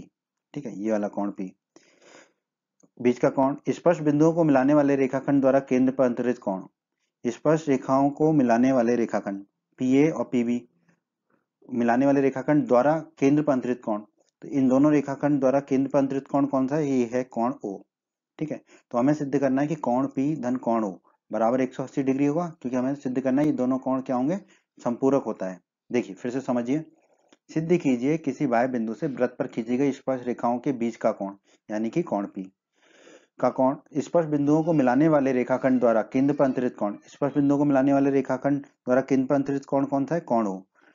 कोण का संपूरक होता है, यानी कि कोण पी और कोण ओ का योग कितना होना चाहिए? 180 डिग्री होना चाहिए। ये हमें सिद्ध करना है। तो दोस्तों हम जानते हैं कि त्रिज्या जो है स्पर्श रेखा पर लंब होती है। तो यहाँ पर देखिए ओ ए त्रिज्या है जो कि स्पर्श रेखा पी ए पर लंब है। ठीक है, यानी कि ये जो कोण ए है ये 90 डिग्री का होगा। तो हमने लिख दिया कोण ए बराबर 90 डिग्री। उसी प्रकार त्रिज्या स्पर्श रेखा पर लंब होती है प्रमेय 10.1 के अनुसार।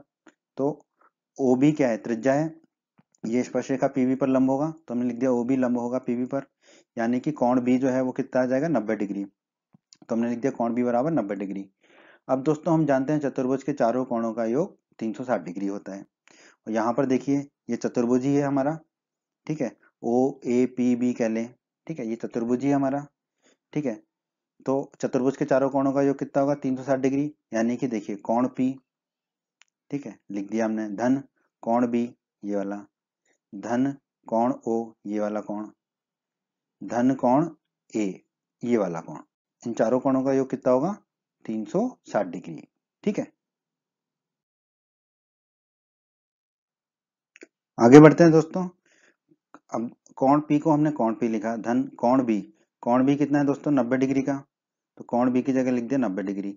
धन कोण ओ लिख दिया, धन कोण ए है। कोण ए कितना है दोस्तों हमारा? 90 डिग्री का। नीचे भी हम देख सकते हैं। ठीक है, तो कोण ए की जगह लिख दिया 90 डिग्री बराबर 360 डिग्री। अब देखिए कोण पी धन कोण ओ लिख दिया, और 90 डिग्री धन 90 डिग्री हो गया 180 डिग्री बराबर 360 डिग्री। धन कोण कोण पी धन कोण ओ ये किसके बराबर होगा? देखो 180 डिग्री को हम ले जाएंगे दाईं तरफ तो ऋण का हो जाएगा। दाईं तरफ 360 डिग्री पहले से ही है, 180 डिग्री और जाएगा तो ऋण का 180 डिग्री हो जाएगा। तो कोण पी धन कोण ओ आ गया हमारा 360 डिग्री माइनस 180 डिग्री। तो कोण पी धन कोण ओ कितना जाएगा? 360 में से 180 घटाएंगे तो 180 डिग्री। कोण पी धन कोण ओ आ गया 180 डिग्री। तो वही हमें सिद्ध करना था, कोण पी धन कोण ओ बराबर होगा 180 डिग्री, क्योंकि दो कोण संपूरक होते हैं यदि उन दोनों कोणों का योग कितना हो? 180 डिग्री हो। और यही हमें सिद्ध करना था कि दोनों कोण संपूरक हैं। ठीक है, तो हमने सिद्ध कर दिया। कैसे? दोनों कोणों का योग आ गया 180 डिग्री। कोण पी धन कोण ओ आ गया 180 डिग्री। तो हम कह सकते हैं कि वृत्त पर खींची गई स्पर्श रेखाओं के बीच का कोण स्पर्श बिंदुओं को मिलाने वाले रेखाखंड द्वारा केंद्र पर अंतरित कोण का संपूरक होता है। तो ठीक है, तो ये आ गया हमारा कोण पी धन कोण ओ बराबर 180 डिग्री, और यही हमें सिद्ध करना था। ठीक है, कोण पी धन कोण ओ बराबर 180 डिग्री। तो हम कह देंगे इति सिद्धम। प्रश्न 11 में दोस्तों हमसे कहा गया है सिद्ध कीजिए कि किसी वृत्त के परिगत समांतर चतुर्भुज समचतुर्भुज होता है। ठीक है, बहुत ही आसान प्रश्न है दोस्तों। हम मान लेते हैं कि केंद्र ओ वाला एक वृत्त है। तो हमने एक केंद्र ओ वाला एक वृत्त बना लिया। फिर हम मान लेते हैं कि वृत्त के परिगत एबीसीडी एक समांतर चतुर्भुज है। ठीक है, तो एक एबीसीडी समांतर चतुर्भुज बना लिया जो वृत्त के परिगत है, मतलब कि उसकी चारों भुजाएं जो हैं वो वृत्त को छू रही हैं। ठीक है, टच कर रही हैं, प्रतिच्छेद कर रही हैं। ठीक है, स्पर्श कर रही हैं। ठीक है, तो ऐसे चतुर्भुज को बोलते हैं परिगत। ठीक है, तो वृत्त के परिगत एबीसीडी एक समांतर चतुर्भुज बना लिया। ठीक है, अब हम मान लेते हैं कि पी क्यू आर और एस वृत्त के परिगत समांतर चतुर्भुज के स्पर्श बिंदु हैं। ठीक है, तो ए बी भुजा पर स्पर्श बिंदु है पी, बीसी भुजा पर स्पर्श बिंदु है क्यू, सीडी भुजा पर स्पर्श बिंदु है आर, और एडी भुजा पर स्पर्श बिंदु है एस। ये हमने मान लिया। ठीक है, अब दोस्तों हमें जो साबित करना है वो सिद्ध करना है कि ये जो समांतर चतुर्भुज है ये एक समचतुर्भुज होगा। ठीक है, तो समचतुर्भुज में क्या होता है? चारों भुजाएं बराबर होती हैं। तो हमें सिद्ध करना है कि इस समांतर चतुर्भुज की चारों भुजाएं बराबर हैं। ठीक है, तो पहले तो दोस्तों हम जानते हैं कि समांतर चतुर्भुज की सम्मुख भुजाएं बराबर होती हैं, और हमें सिद्ध करना है चारों भुजाएं बराबर होती हैं। तो इस समांतर चतुर्भुज की सम्मुख भुजाएं कौन कौन सी हैं? ए बी और सी डी। ठीक है, तो हमने लिख दिया ए बी बराबर सी डी। इसे मान लेंगे हम समीकरण 1। क्यों? क्योंकि ये चतुर्भुज एबीसीडी क्या है? समांतर चतुर्भुज है, ये हमने माना है। फिर दूसरी सम्मुख भुजाओं का युग्म कौन सा है? बीसी और एडी। ठीक है, बीसी और एडी आपस में बराबर होंगे। इसे दोस्तों हम मान लेंगे समीकरण 2। अब दोस्तों इस प्रश्न को हल करने के लिए हमें प्रमेय 10.2 की आवश्यकता पड़ेगी। प्रमेय 10.2 के वीडियो में हमने सिद्ध किया था कि वाय बिंदु से वृत्त पर खींची गई स्पर्श रेखाओं की लंबाइयां बराबर होती हैं। आप हमारी प्रमेय 10.2 का वीडियो अवश्य देखिए।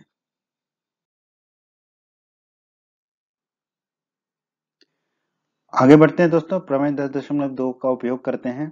तो यहाँ पर देखिए एपी और एएस वृत्त के वाय बिंदु ए से खींची गई दो स्पर्श रेखाएं हैं।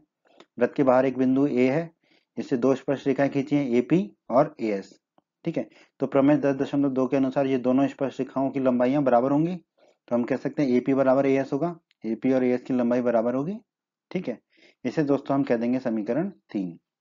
इसी प्रकार दोस्तों बीपी और बीक्यू वृत्त के बाह्य बिंदु बी से खींची गई दो स्पर्श रेखाएं हैं। बी जो है वृत्त का बाह्य बिंदु है, इससे दो स्पर्श रेखाएं खींची हैं बीपी और बीक्यू। ठीक है, ये इसकी दो स्पर्श रेखाएं हैं। ठीक है, तो प्रमेय 10.2 के अनुसार बीपी और बीक्यू बराबर होंगे। तो हमने लिख दिया बीपी बराबर बीक्यू, बीपी और बीक्यू की लंबाई बराबर होगी। दोस्तों इसे मान लेंगे हम समीकरण 4। आगे बढ़ते हैं दोस्तों। अब आप देखिए कि सी आर और सी क्यू वृत्त के बाह्य बिंदु सी से खींची गई दो स्पर्श रेखाएं हैं। यह है बिंदु सी, इससे सी आर और सी क्यू दो स्पर्श रेखाएं जा रही हैं। ठीक है, तो इस बाह्य बिंदु से जो दो स्पर्श रेखाएं जा रही हैं वो प्रमेय 10.2 के अनुसार जो है बराबर होंगी। तो हम लिख देंगे सी आर बराबर सी क्यू, सी आर और सी क्यू की लंबाई बराबर होगी। दोस्तों इसे कह देंगे हम समीकरण 5। उसी प्रकार दोस्तों डी आर और डी एस वृत्त के बाह्य बिंदु डी से खींची गई दो स्पर्श रेखाएं हैं। बाहर एक बिंदु है डी। ठीक है, तो डी आर और डी एस इस बिंदु डी से खींची गई दो स्पर्श रेखाएं कहलाएंगी। तो प्रमेय 10.2 के अनुसार डी आर और डी एस बराबर होंगे, बराबर लंबाई के होंगे। तो डी आर और डी एस बराबर लंबाई की स्पर्श रेखाएं होंगी। इसे कह देंगे दोस्तों हम समीकरण 6। आगे बढ़ते हैं दोस्तों हमने समीकरण 1, 2, 3, 4, 5, 6 सारे लिख लिए। अब हम क्या करेंगे? समीकरण 3, समीकरण 4, समीकरण 5 और समीकरण 6 को जोड़ने पर, समीकरण 3, 4, 5 और 6 को जोड़ने पर, जोड़ने का मतलब है दोस्तों इनके बाईं तरफ को आपस में जोड़ेंगे और बराबर हो जाएगा इनका दाईं तरफ आपस में जोड़ेंगे। ठीक है, तो देखिए बाईं तरफ को जोड़ेंगे तो एपी धन बीपी, एपी धन बीपी धन सी आर धन डी आर, धन सी आर धन डी आर बराबर होगा किसके? ए एस धन बी क्यू, ए एस धन बी क्यू धन सी क्यू धन डी एस, धन सी क्यू धन डी एस के। ठीक है दोस्तों, अब दोस्तों ध्यान दीजिए यहाँ पर ये एपी धन बीपी, एपी और बीपी इन दोनों को जोड़ दें तो कितना हो जाएगा हमारा? ए बी हो जाएगा। तो एपी धन बीपी को हम लिख सकते हैं ए बी। ठीक है, हमने ए बी लिख दिया। उसी प्रकार ध्यान दीजिए सी आर धन डी आर, ये ऊपर सी आर और डी आर इन दोनों को जोड़ दें तो सी डी के बराबर आ जाएगा। तो सी आर धन डी आर को हम लिख देंगे सी डी। ठीक है, बराबर ए एस को ए एस लिखा, ये जो डी एस है इसको हमने पहले लिख दिया। तो ये हो गया ए एस धन डी एस, फिर बी क्यू धन सी क्यू को वैसे ही लिख दिया बी क्यू धन सी क्यू। ठीक है दोस्तों, अब आगे बढ़ते हैं। अब ए बी धन सी डी को वैसे ही लिख दिया ए बी धन सी डी बराबर। अब देखिए ए एस धन डी एस, ठीक है, ए एस धन डी एस। ठीक है, इन दोनों को जोड़ेंगे तो हमें कितना मिल जाएगा? A D. ठीक है, तो हम यहाँ लिख देंगे ए डी। ठीक है, धन बी क्यू धन सी क्यू, बी क्यू और सी क्यू को जोड़ेंगे। ठीक है, बी क्यू और सी क्यू को जोड़ेंगे तो हमें कितना मिल जाएगा? बी क्यू धन सी क्यू को बी सी, तो बी क्यू धन सी क्यू की जगह लिख देंगे हम बी सी। तो हमें मिल गया ए बी धन सी डी बराबर ए डी धन बी सी। ठीक है, अब दोस्तों समीकरण 1 और 2 पर ध्यान दीजिए। ठीक है, ए बी बराबर सी डी है और बी सी बराबर ए डी है। तो अब ध्यान दीजिए यहाँ पे ए बी को तो हमने ए बी लिखा, फिर धन का चिन्ह लगाया। सी डी को क्या लिख दिया? A B. तो समीकरण 1 में देखिए सी डी किसके बराबर है? ए बी के, तो सी डी को हम लिख सकते हैं ए बी। फिर बराबर ए डी किसके बराबर है? समीकरण 2 में देखिए ए डी को हम क्या लिख सकते हैं? बी सी, तो ए डी को हमने लिख दिया बी सी। फिर धन बी सी है तो धन बी सी लिख दिया। ठीक है, अब देखिए ए बी धन ए बी कितना हो जाएगा? 2 गुणा ए बी बराबर बी सी धन बी सी हो जाएगा 2 गुणा बी सी। अब बाईं तरफ 2 है और दाईं तरफ 2 है तो ये आपस में कट जाएंगे। तो हमें क्या मिलेगा? ए बी बराबर बी सी। इसे दोस्तों हम कह देंगे समीकरण 7।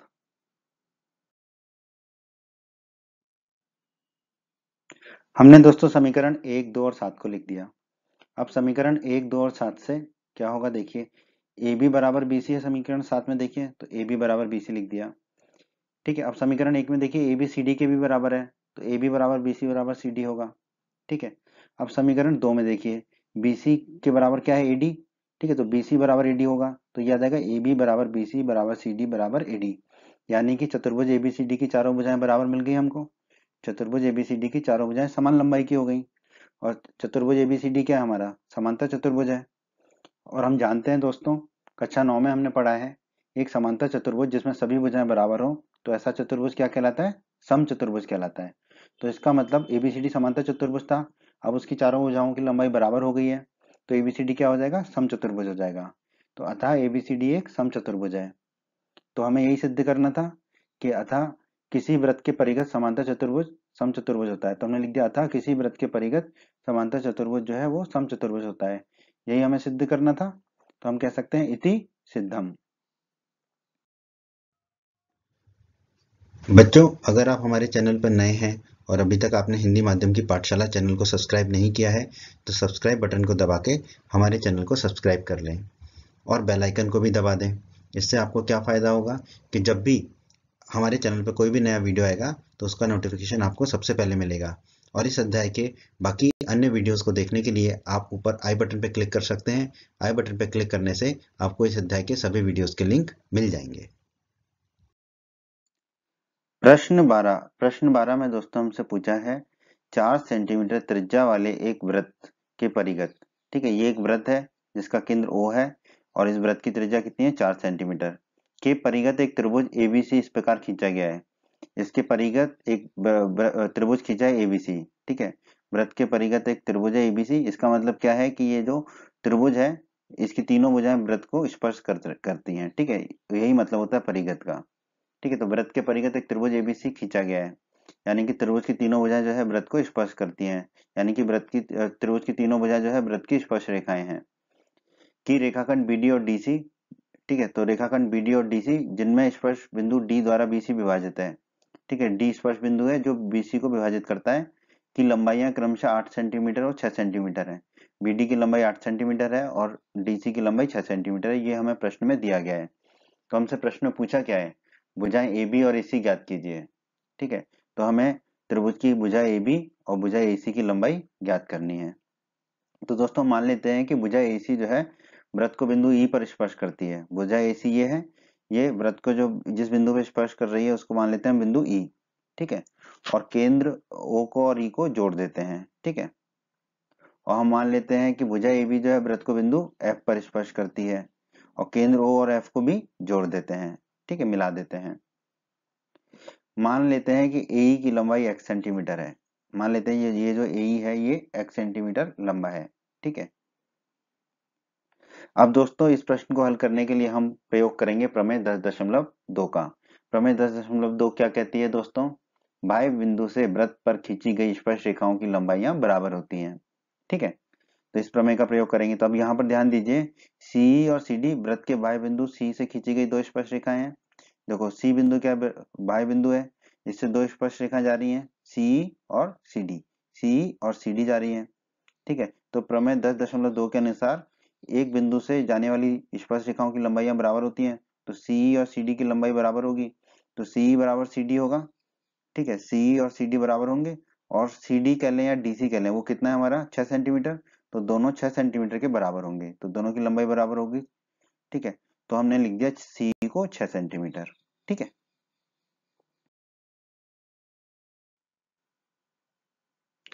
प्रमेय 10.2 का प्रयोग करके हम देखेंगे कि बी एफ और बी डी वृत्त के बाह्य बिंदु बी से खींची गई दो स्पर्श रेखाएं हैं।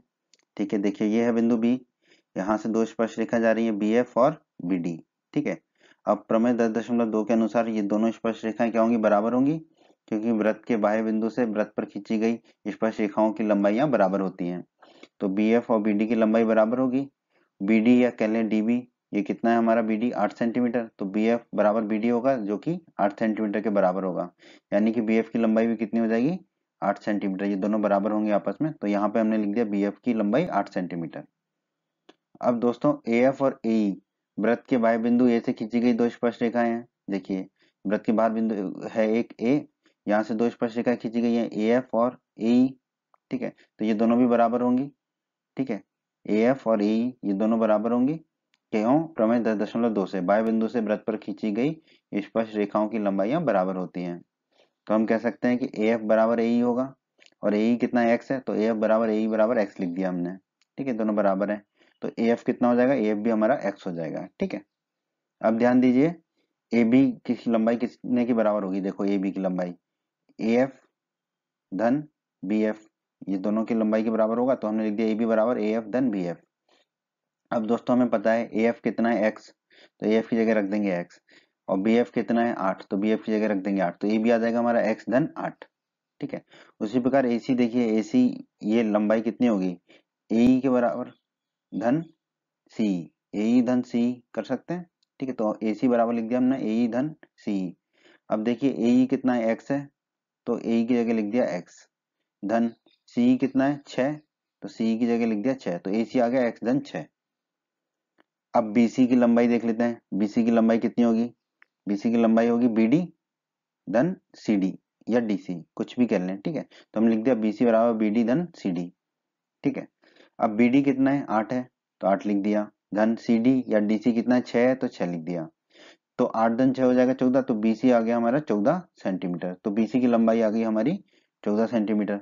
तो ए बी की लंबाई आ गई हमारी एक्स धन 8, ए सी की लंबाई आ गई हमारी एक्स धन 6, और बीसी की लंबाई आ गई हमारी 14 सेंटीमीटर। आगे बढ़ते हैं दोस्तों। दोस्तों अब हम क्या करेंगे, त्रिभुज एबीसी में, ये बड़ा वाला जो त्रिभुज एबीसी है, इसका क्षेत्रफल निकालेंगे हीरोन का सूत्र से। हीरोन के सूत्र के बारे में दोस्तों आप कक्षा 9वीं में पढ़ चुके हैं। कक्षा 9वीं में जो आपका अध्याय 12 था हीरोन का सूत्र, वहां पर हमने इसका सूत्र पढ़ा था कि कैसे त्रिभुज की 3 भुजाओं से हम त्रिभुज का क्षेत्रफल ज्ञात कर सकते हैं। तो त्रिभुज एबीसी में हम तीनों भुजाओं को एबीसी मान लेंगे। तो दोस्तों हम क्या करते हैं, जो ए बी भुजा है उसको ए मान लेते हैं, स्मॉल ए, तो स्मॉल ए हो जाएगा एक्स धन 8। दूसरी भुजा है ए सी, ठीक है, ए सी, इसको मान लेंगे बी, तो बी हो जाएगा एक्स धन 6।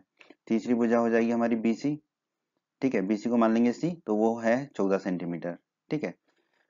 अब दोस्तों हमें एस निकालना होता है हीरोन का सूत्र के लिए पहले, और एस का सूत्र होता है ए धन बी धन सी बटा 2, ठीक है, तो हमें ए बी सी तीनों पता है, तो रख देंगे यहाँ पर, एस हो जाएगा हमारा ए की जगह रख देंगे एक्स धन 8, तो एक्स धन 8 धन बी की जगह रख देंगे एक्स धन 6, तो धन एक्स धन 6 धन सी की जगह रख देंगे 14, तो धन 14 बटे 2, ठीक है। अब दोस्तों x धन x हो जाएगा 2x, 8 धन 6 हो जाएगा 14, और 14 धन 14 हो जाएगा 28, बटे में 2 है ही, यहाँ पर भी बटे में 2 है, क्योंकि a धन b धन c बटे 2 है।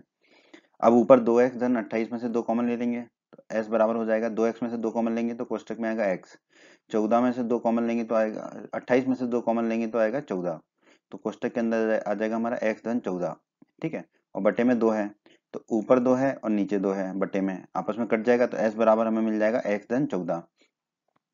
अब दोस्तों हमने पढ़ा था हीरोन के सूत्र में कि त्रिभुज का क्षेत्रफल होता है अंडर रूट के अंदर s गुणा s माइनस ए गुणा s माइनस बी गुणा s माइनस सी, तो ए बी सी तो हमें पता ही है, और s हमने निकाल लिया x धन 14 मान रख देते हैं। अब तो त्रिभुज एबीसी का क्षेत्रफल एरिया ऑफ एबीसी बराबर अंडर रूट के अंदर s, ऐसा x धन 14, तो हमने x धन 14 लिख दिया, कोष्टक के अंदर s माइनस ए, तो s कितना है x धन 14, तो x धन 14 लिख दिया, माइनस का चिन्ह लगा दिया, a कितना है x धन 8, तो a की जगह लिख दिया x धन 8, फिर दूसरा कोष्टक उसमें है s, तो s है x धन 14, तो x धन 14 लिख दिया, माइनस का चिन्ह लगा दिया, b कितना है x धन 6, तो x धन 6 लिख दिया, फिर तीसरा कोष्टक उसमें है s है x धन 14, तो x धन 14 लिख दिया, माइनस का चिन्ह लगा दिया, c कितना है 14, तो 14 लिख दिया हमने।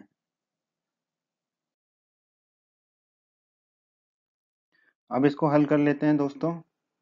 तो देखिए त्रिभुज एबीसी का क्षेत्रफल अंडर रूट के अंदर x धन 14 को तो x धन 14 ही लिख दिया हमने। अब ये देखिए ये x है धनात्मक, और ये ऋणात्मक x है, ये आपस में कट जाएगा, और 14 माइनस 8 कितना हो जाएगा दोस्तों 6, तो हमने लिख दिया 6, ठीक है, ये वाला 6, ठीक है। फिर ये इस दूसरे कोष्टक में देखिए ये धनात्मक x है और ये ऋणात्मक x है, ये आपस में कट जाएगा, तो 14 माइनस 6 कितना बचेगा 8, तो हमने लिख दिया 8, ठीक है। अब तीसरे कोष्टक में देखिए यहाँ पर x धन 14 माइनस 14, तो 14 में से 14 चला जाएगा तो कितना बचेगा x, तो हमने लिख दिया x, ठीक है। अब आगे बढ़ते हैं। तो त्रिभुज एबीसी का क्षेत्रफल कितना आ गया दोस्तों हमारा, अंडर रूट के अंदर एक्स धन 14 और 6 गुणा 8 कितना हो जाएगा 48 और गुणा एक्स तो गुणा एक्स लिख दिया सेंटीमीटर स्क्वायर। ठीक है, क्योंकि सभी विमाएं हमें सेंटीमीटर में दे रखी हैं, सभी लंबाइयां सेंटीमीटर में दे रखी हैं। अब दोस्तों हम क्या करेंगे, ठीक है, त्रिभुज एबीसी का क्षेत्रफल तो हमने निकाल लिया, ठीक है, वो लिख दिया हमने। इसका प्रयोग अब हम आगे करेंगे। तो आगे बढ़ने के लिए हम क्या करेंगे, ओ ए को मिला देंगे, ठीक है, ओ ए को मिला दिया, ओ बी को मिला देंगे, ओ बी को मिला दिया और ओ सी को मिला देंगे। ठीक है, इसको मिला दिया, रचना कर लिया हमने। अब ध्यान दीजिए यहाँ पर ओ डी, ये वाला ओ डी और ओ ई, ये ओ ई और ओ एफ, ये तीनों बराबर होंगे 4 सेंटीमीटर के, क्योंकि ये 4 सेंटीमीटर त्रिज्या वाले वृत्त की एक त्रिज्याएं हैं, एक ही वृत्त की त्रिज्याएं हैं। और इस वृत्त की त्रिज्या कितनी दे रखी है हमें प्रश्न में, 4 सेंटीमीटर। तो ओ डी, ओ ई और ओ एफ ये तीनों 4 सेंटीमीटर के होंगे।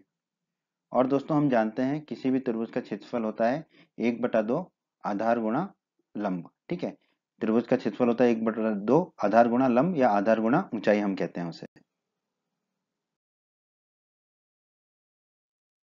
आगे बढ़ते हैं दोस्तों। अब हम त्रिभुज के क्षेत्रफल बराबर 1/2 गुणा आधार गुणा लंब का प्रयोग करेंगे।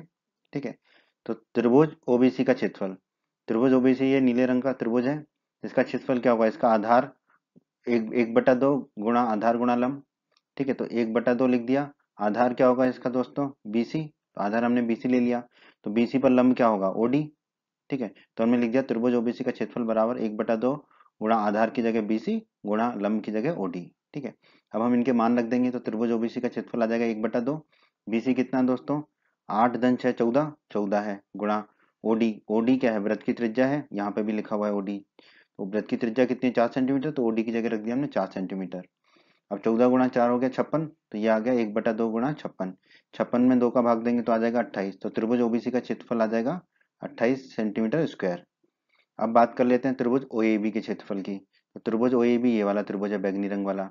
ठीक है, इसमें हमने आधार मान लिया है एबी को। ठीक है, ये एबी आधार हो गया है। ठीक है, तो इस आधार पर लंब क्या होगा, ओ एफ। ठीक है, तो त्रिभुज ओएबी का क्षेत्रफल हो जाएगा 1/2 गुणा आधार गुणा लंब यानी कि आधार एबी गुणा लंब यानी कि ओ एफ।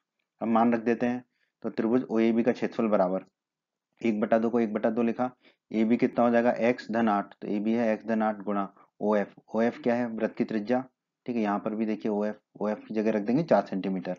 ठीक है, अब 4 में 2 का भाग देंगे तो 2 बचेगा, तो त्रिभुज ए बी का क्षेत्रफल आ जाएगा एक्स धन 8 गुणा 2, इस 4 में ये 2 का भाग चला जाएगा। ठीक है, अब इसको हल कर लेते हैं थोड़ा सा। ठीक है, तो त्रिभुज ए बी का क्षेत्रफल कितना आ जाएगा, एक्स गुणा 2 हो जाएगा 2x धन 8 गुणा 2 हो जाएगा 16, तो ये हो जाएगा 2x धन 16 सेंटीमीटर स्क्वायर।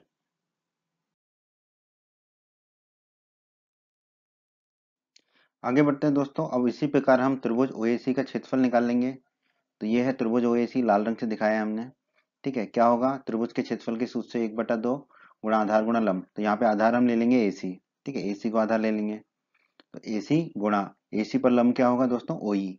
ठीक है, अब इनके मान रख देते हैं, तो त्रिभुज ओएसी का क्षेत्रफल हो जाएगा 1/2, एसी का मान कितना होगा दोस्तों, एसी होगा एक्स धन 6, तो लिख दिया एक्स धन 6 गुणा ओई, ओई क्या वृत्त की त्रिज्या है।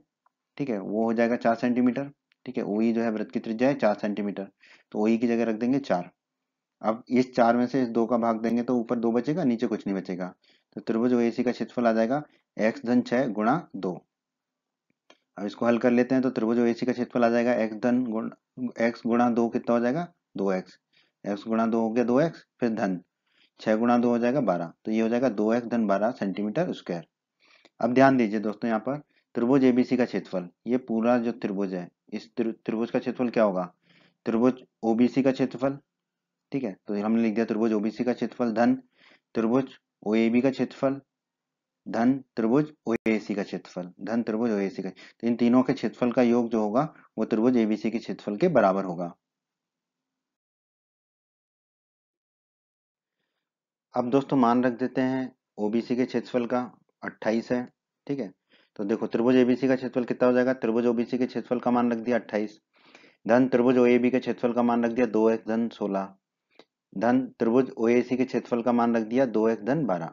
ठीक है, अब इसको हल कर लेते हैं, तो त्रिभुज एबीसी का क्षेत्रफल कितना हो जाएगा दोस्तों, देखिए 2x धन 2x हो गया 4x, 28 धन 12 हो गया 40 धन 16 हो गया 56, तो त्रिभुज एबीसी का क्षेत्रफल आ गया 4x धन 56। अब इसमें से 4 कॉमन ले लेते हैं दोस्तों। ठीक है, तो त्रिभुज एबीसी का क्षेत्रफल हो जाएगा, 4 कॉमन लेंगे तो 4x में से 4 कॉमन लिया तो कोष्टक में क्या बचेगा, x धन 56 में से 4 कॉमन लेंगे तो बचेगा 14, क्योंकि 14 चौके होता है 56। अब दोस्तों हमने निकाला था थोड़ी देर पहले त्रिभुज एबीसी का क्षेत्रफल अंडर रूट के अंदर x धन 14 गुणा 48 गुणा x सेंटीमीटर स्क्वायर। और दूसरी तरीके से जब हमने निकाला ये तीनों त्रिभुजों के क्षेत्रफल को जोड़ के, तो अब हमारा आया 4 गुणा x धन 14। तो ये दोनों बराबर होंगे आपस में, तो हम कह सकते हैं कि अंडर रूट के अंदर x धन 14 गुणा 48 गुणा x ये किसके बराबर होगा, 4 गुणा कोष्टक के अंदर x धन 14 के। ठीक है, अब बहुत आसान हो गया दोस्तों, ये हमने निकाल लिया। अब अंडर रूट को हमें हटाना है तो दोनों तरफ वर्ग ले लेते हैं। ठीक है, तो अंडर रूट का वर्ग करेंगे तो अंडर रूट हट जाएगा, तो बचेगा x धन 14 गुणा 48 गुणा x बराबर, दाईं तरफ वर्ग लेंगे तो 4 का वर्ग गुणा x धन 14 का वर्ग। अब देखिए बाईं तरफ को तो हमने वैसे ही रख दिया, 4 का वर्ग हो जाएगा 16 और x धन 14 के वर्ग को लिख सकते हैं हम x धन 14 गुणा x धन 14। ऐसा क्यों किया, क्योंकि देखो बाईं तरफ एक x धन 14 है और दाईं तरफ 2 बार है x धन 14, तो एक x धन 14 कट जाएगा आपस में। ठीक है, तो हमें क्या बचेगा, 48x बराबर 16 गुणा x धन 14 ये मिलेगा, तो हमने लिख दिया 48x बराबर 16 गुणा x धन 14। अब दोस्तों 48 में 16 का भाग देंगे तो 3 रह जाएगा यहाँ पर, तो ये रह जाएगा 3x और ये 16 चला जाएगा, तो दाईं तरफ क्या रह जाएगा, x धन 14। अब इस x को बाईं तरफ ले जाएंगे तो ऋण का x हो जाएगा, तो बाईं तरफ होगा 3x माइनस एक्स बराबर 14, दाईं तरफ से 14 रह जाएगा। अब 3x में से x घटाएंगे तो बचेगा 2x, तो 2x बराबर 14 आ जाएगा। ठीक है, अब 14 में 2 का भाग देंगे तो x बराबर हमें कितना मिल जाएगा, 7। ठीक है, अब दोस्तों याद कीजिए हमें निकालना क्या है, हमें निकालना है भुजाएं AB और AC की लंबाइयाँ। ठीक है, AB की लंबाई कितनी है दोस्तों, AB की है x धन 8, देखिए x धन 8 है AB की लंबाई। अब हमने x निकाल लिया तो मान रख देते हैं, तो AB हो जाएगा x की जगह रख देंगे 7, 7 धन 8, 7 धन 8 होता है 15, तो AB की लंबाई आ जाएगी हमारी 15 सेंटीमीटर। तो एक तो ये उत्तर हो गया हमारा, AB बराबर 15 सेंटीमीटर। ठीक है, जो निकालना था। और क्या निकालना था, AC। AC कितना होगा दोस्तों, x धन 6। ठीक है, x हमने निकाल लिया 7। ठीक है, तो मान रख देते हैं, तो AC बराबर हो जाएगा x की जगह 7 रख देंगे तो 7 धन 6, 7 धन 6 होता है 13, तो AC की लंबाई आ जाएगी हमारी 13 सेंटीमीटर, तो वो भी निकाल लिया हमने। ये दोनों चीजें निकालनी थी, तो हमारा उत्तर क्या होगा, AB बराबर 15 सेंटीमीटर और AC बराबर 13 सेंटीमीटर। यही हमारे इस प्रश्न का उत्तर है दोस्तों। प्रश्न 13 में दोस्तों हमसे कहा गया है, सिद्ध कीजिए कि वृत्त के परिघत बनी चतुर्भुज की आमने सामने की भुजाएं केंद्र पर संपूरक कोण अंतरित करती हैं। तो दोस्तों पहले तो इस प्रश्न को समझा देता हूं मैं आपको। ठीक है, तो सबसे पहले आप समझ लीजिए संपूरक कोण क्या होते हैं।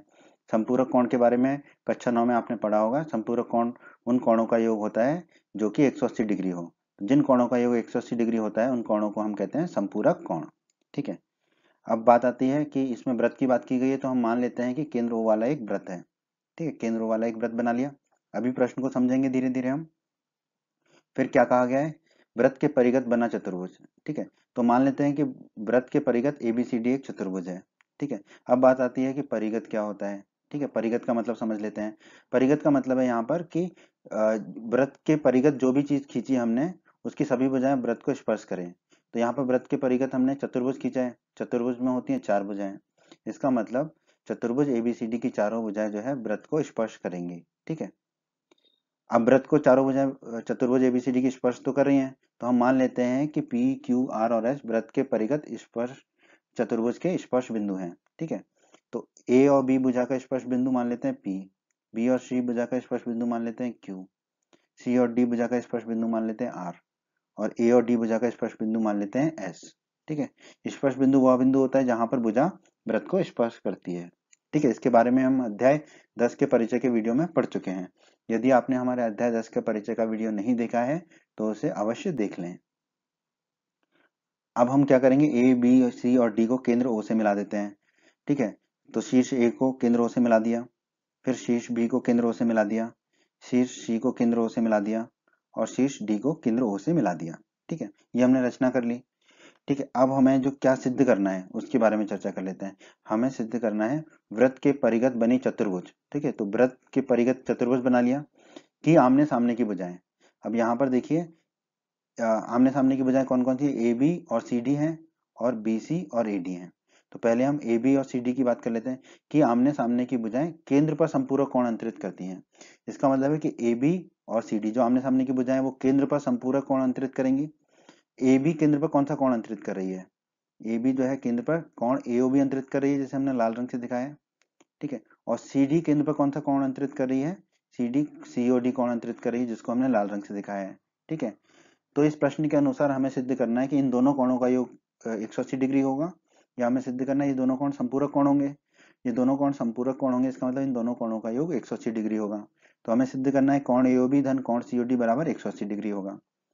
चतुर्भुज में दो भुजाएं और हैं, एडी और बीसी, ये भी आमने सामने की भुजाएं हैं। तो एडी जो भुजा है वो कौन सा कोण बना रहा है केंद्र पर, कौन सा कोण अंतरित कर रहा है केंद्र पर, ठीक है, कोण एओडी, जिसे हमने हरे रंग से दिखाया है। और बीसी भुजा कौन सा कोण बना रही है केंद्र पर, कोण बीओसी, जिसे हमने हरे रंग से दिखाया है।